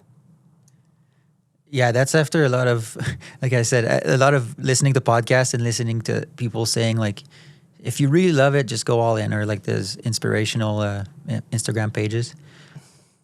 And luckily I have Jess that kind of believes in me, and she's like, is that what you want to do? If that is, let's figure something out. And I've heard that from others too, like, or not really, actually, my parents are a little concerned. But it's like, man, because after snowboarding, I went construction, I was tiling. I'm pretty good, pretty organized, but I know I'm not the best at that. Like I do my best, but I know I'm not the best. When I was a snowboarder, I know I'm not the best. I always ride with amazing snowboarders next to me. I know I've got skills that aren't like directly snowboard related, but still, like, you know, you're not the best. Where I feel, and that's the only thing I feel comfortable saying, I feel like I'm one of the best at it, is building setups. And that also I don't feel threatened by people that might be better than me. It's really a scene that I appreciate, and I think everyone appreciate each other. It's not like a get out of my way, there's only room for one of us. And that mixed with the cause that I've been recently doing it for, which is mostly for Jess's stuff. Obviously, I'm balancing that with the FIS events, which is polar opposite. But that gives me so much more skills to do that, and then I bring that to the people who I feel need that kind of level of building. So yeah, on that note, I'm really happy where I'm at because I feel like I'm appreciated for the skills that, as a pro snowboarder, most people don't want to hear about the snow quality and the details of the builds. Most people are good enough that they don't need to pay that much attention to the snow quality, or I don't know what other aspects, but north facings, even in the streets, you know, like it's spring, where's the snow? Well, find north facing, and then someone's going to say, shut up, Ben. You know, like I've gotten all that stuff. And now it has value. Now people see why that's valuable. I've gone on photo shoots with brand where they just need a guy that's there to help facilitate the whole process by finding the features while they're changing jacket. I'm building pat downs and finding the next zone that has good snow and this and that. So I'm still doing the same thing, but to facilitate it for others to have success. And so I think it's like, I don't know, it's the same thing. It's the same game of chess, but I'm not the talent. So it's kind of nice. It's amazing. And it's a much less saturated market. I don't know too many other people. Like, I don't know who I'd call to do that. I'd call you. It's like, call Ben.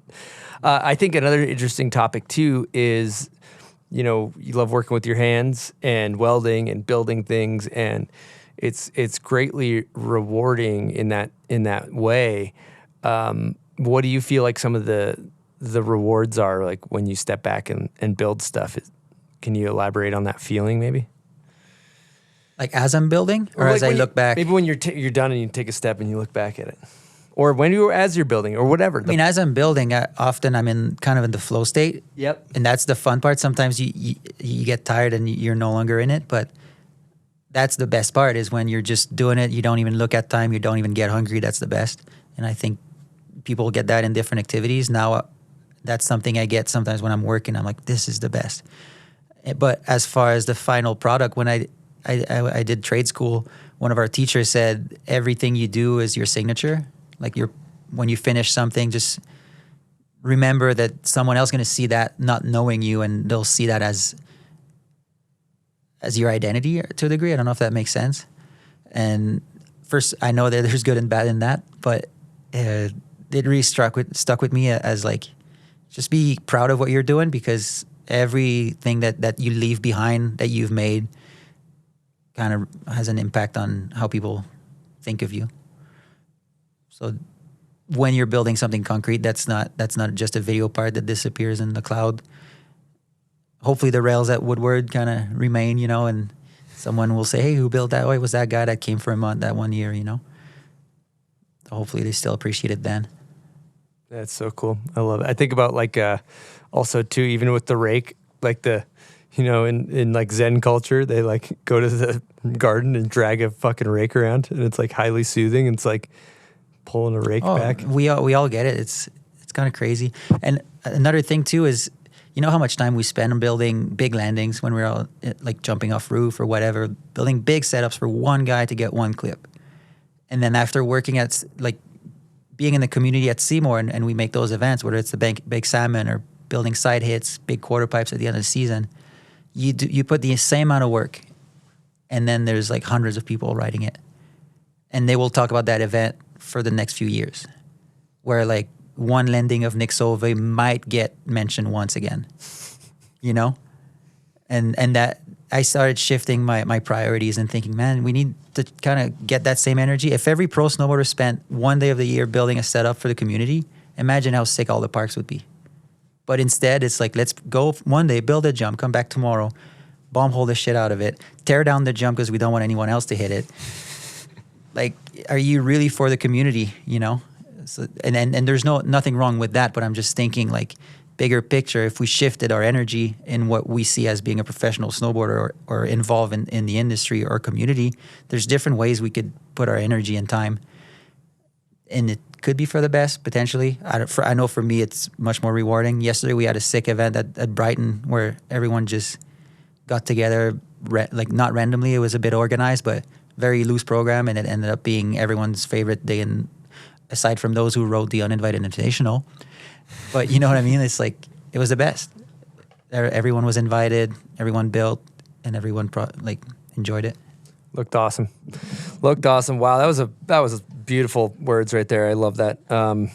Now let's keep moving on. We'll talk about your setup.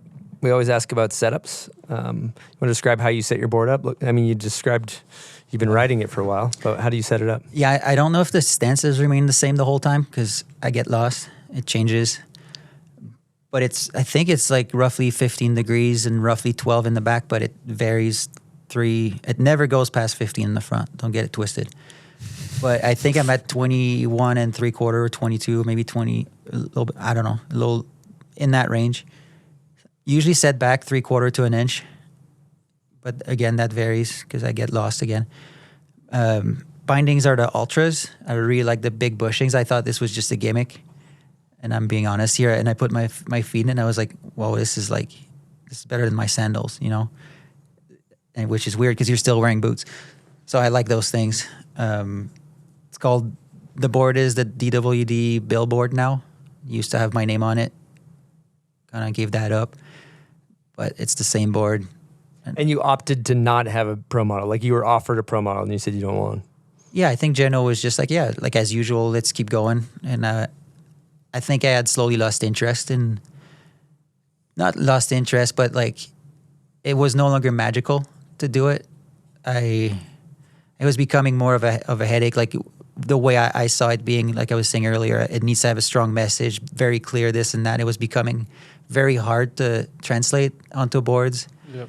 And that being more difficult every year. Also, it's always over the phone. I was losing interest in doing that. And I was like, somebody else should take over that and feel like that's special to them.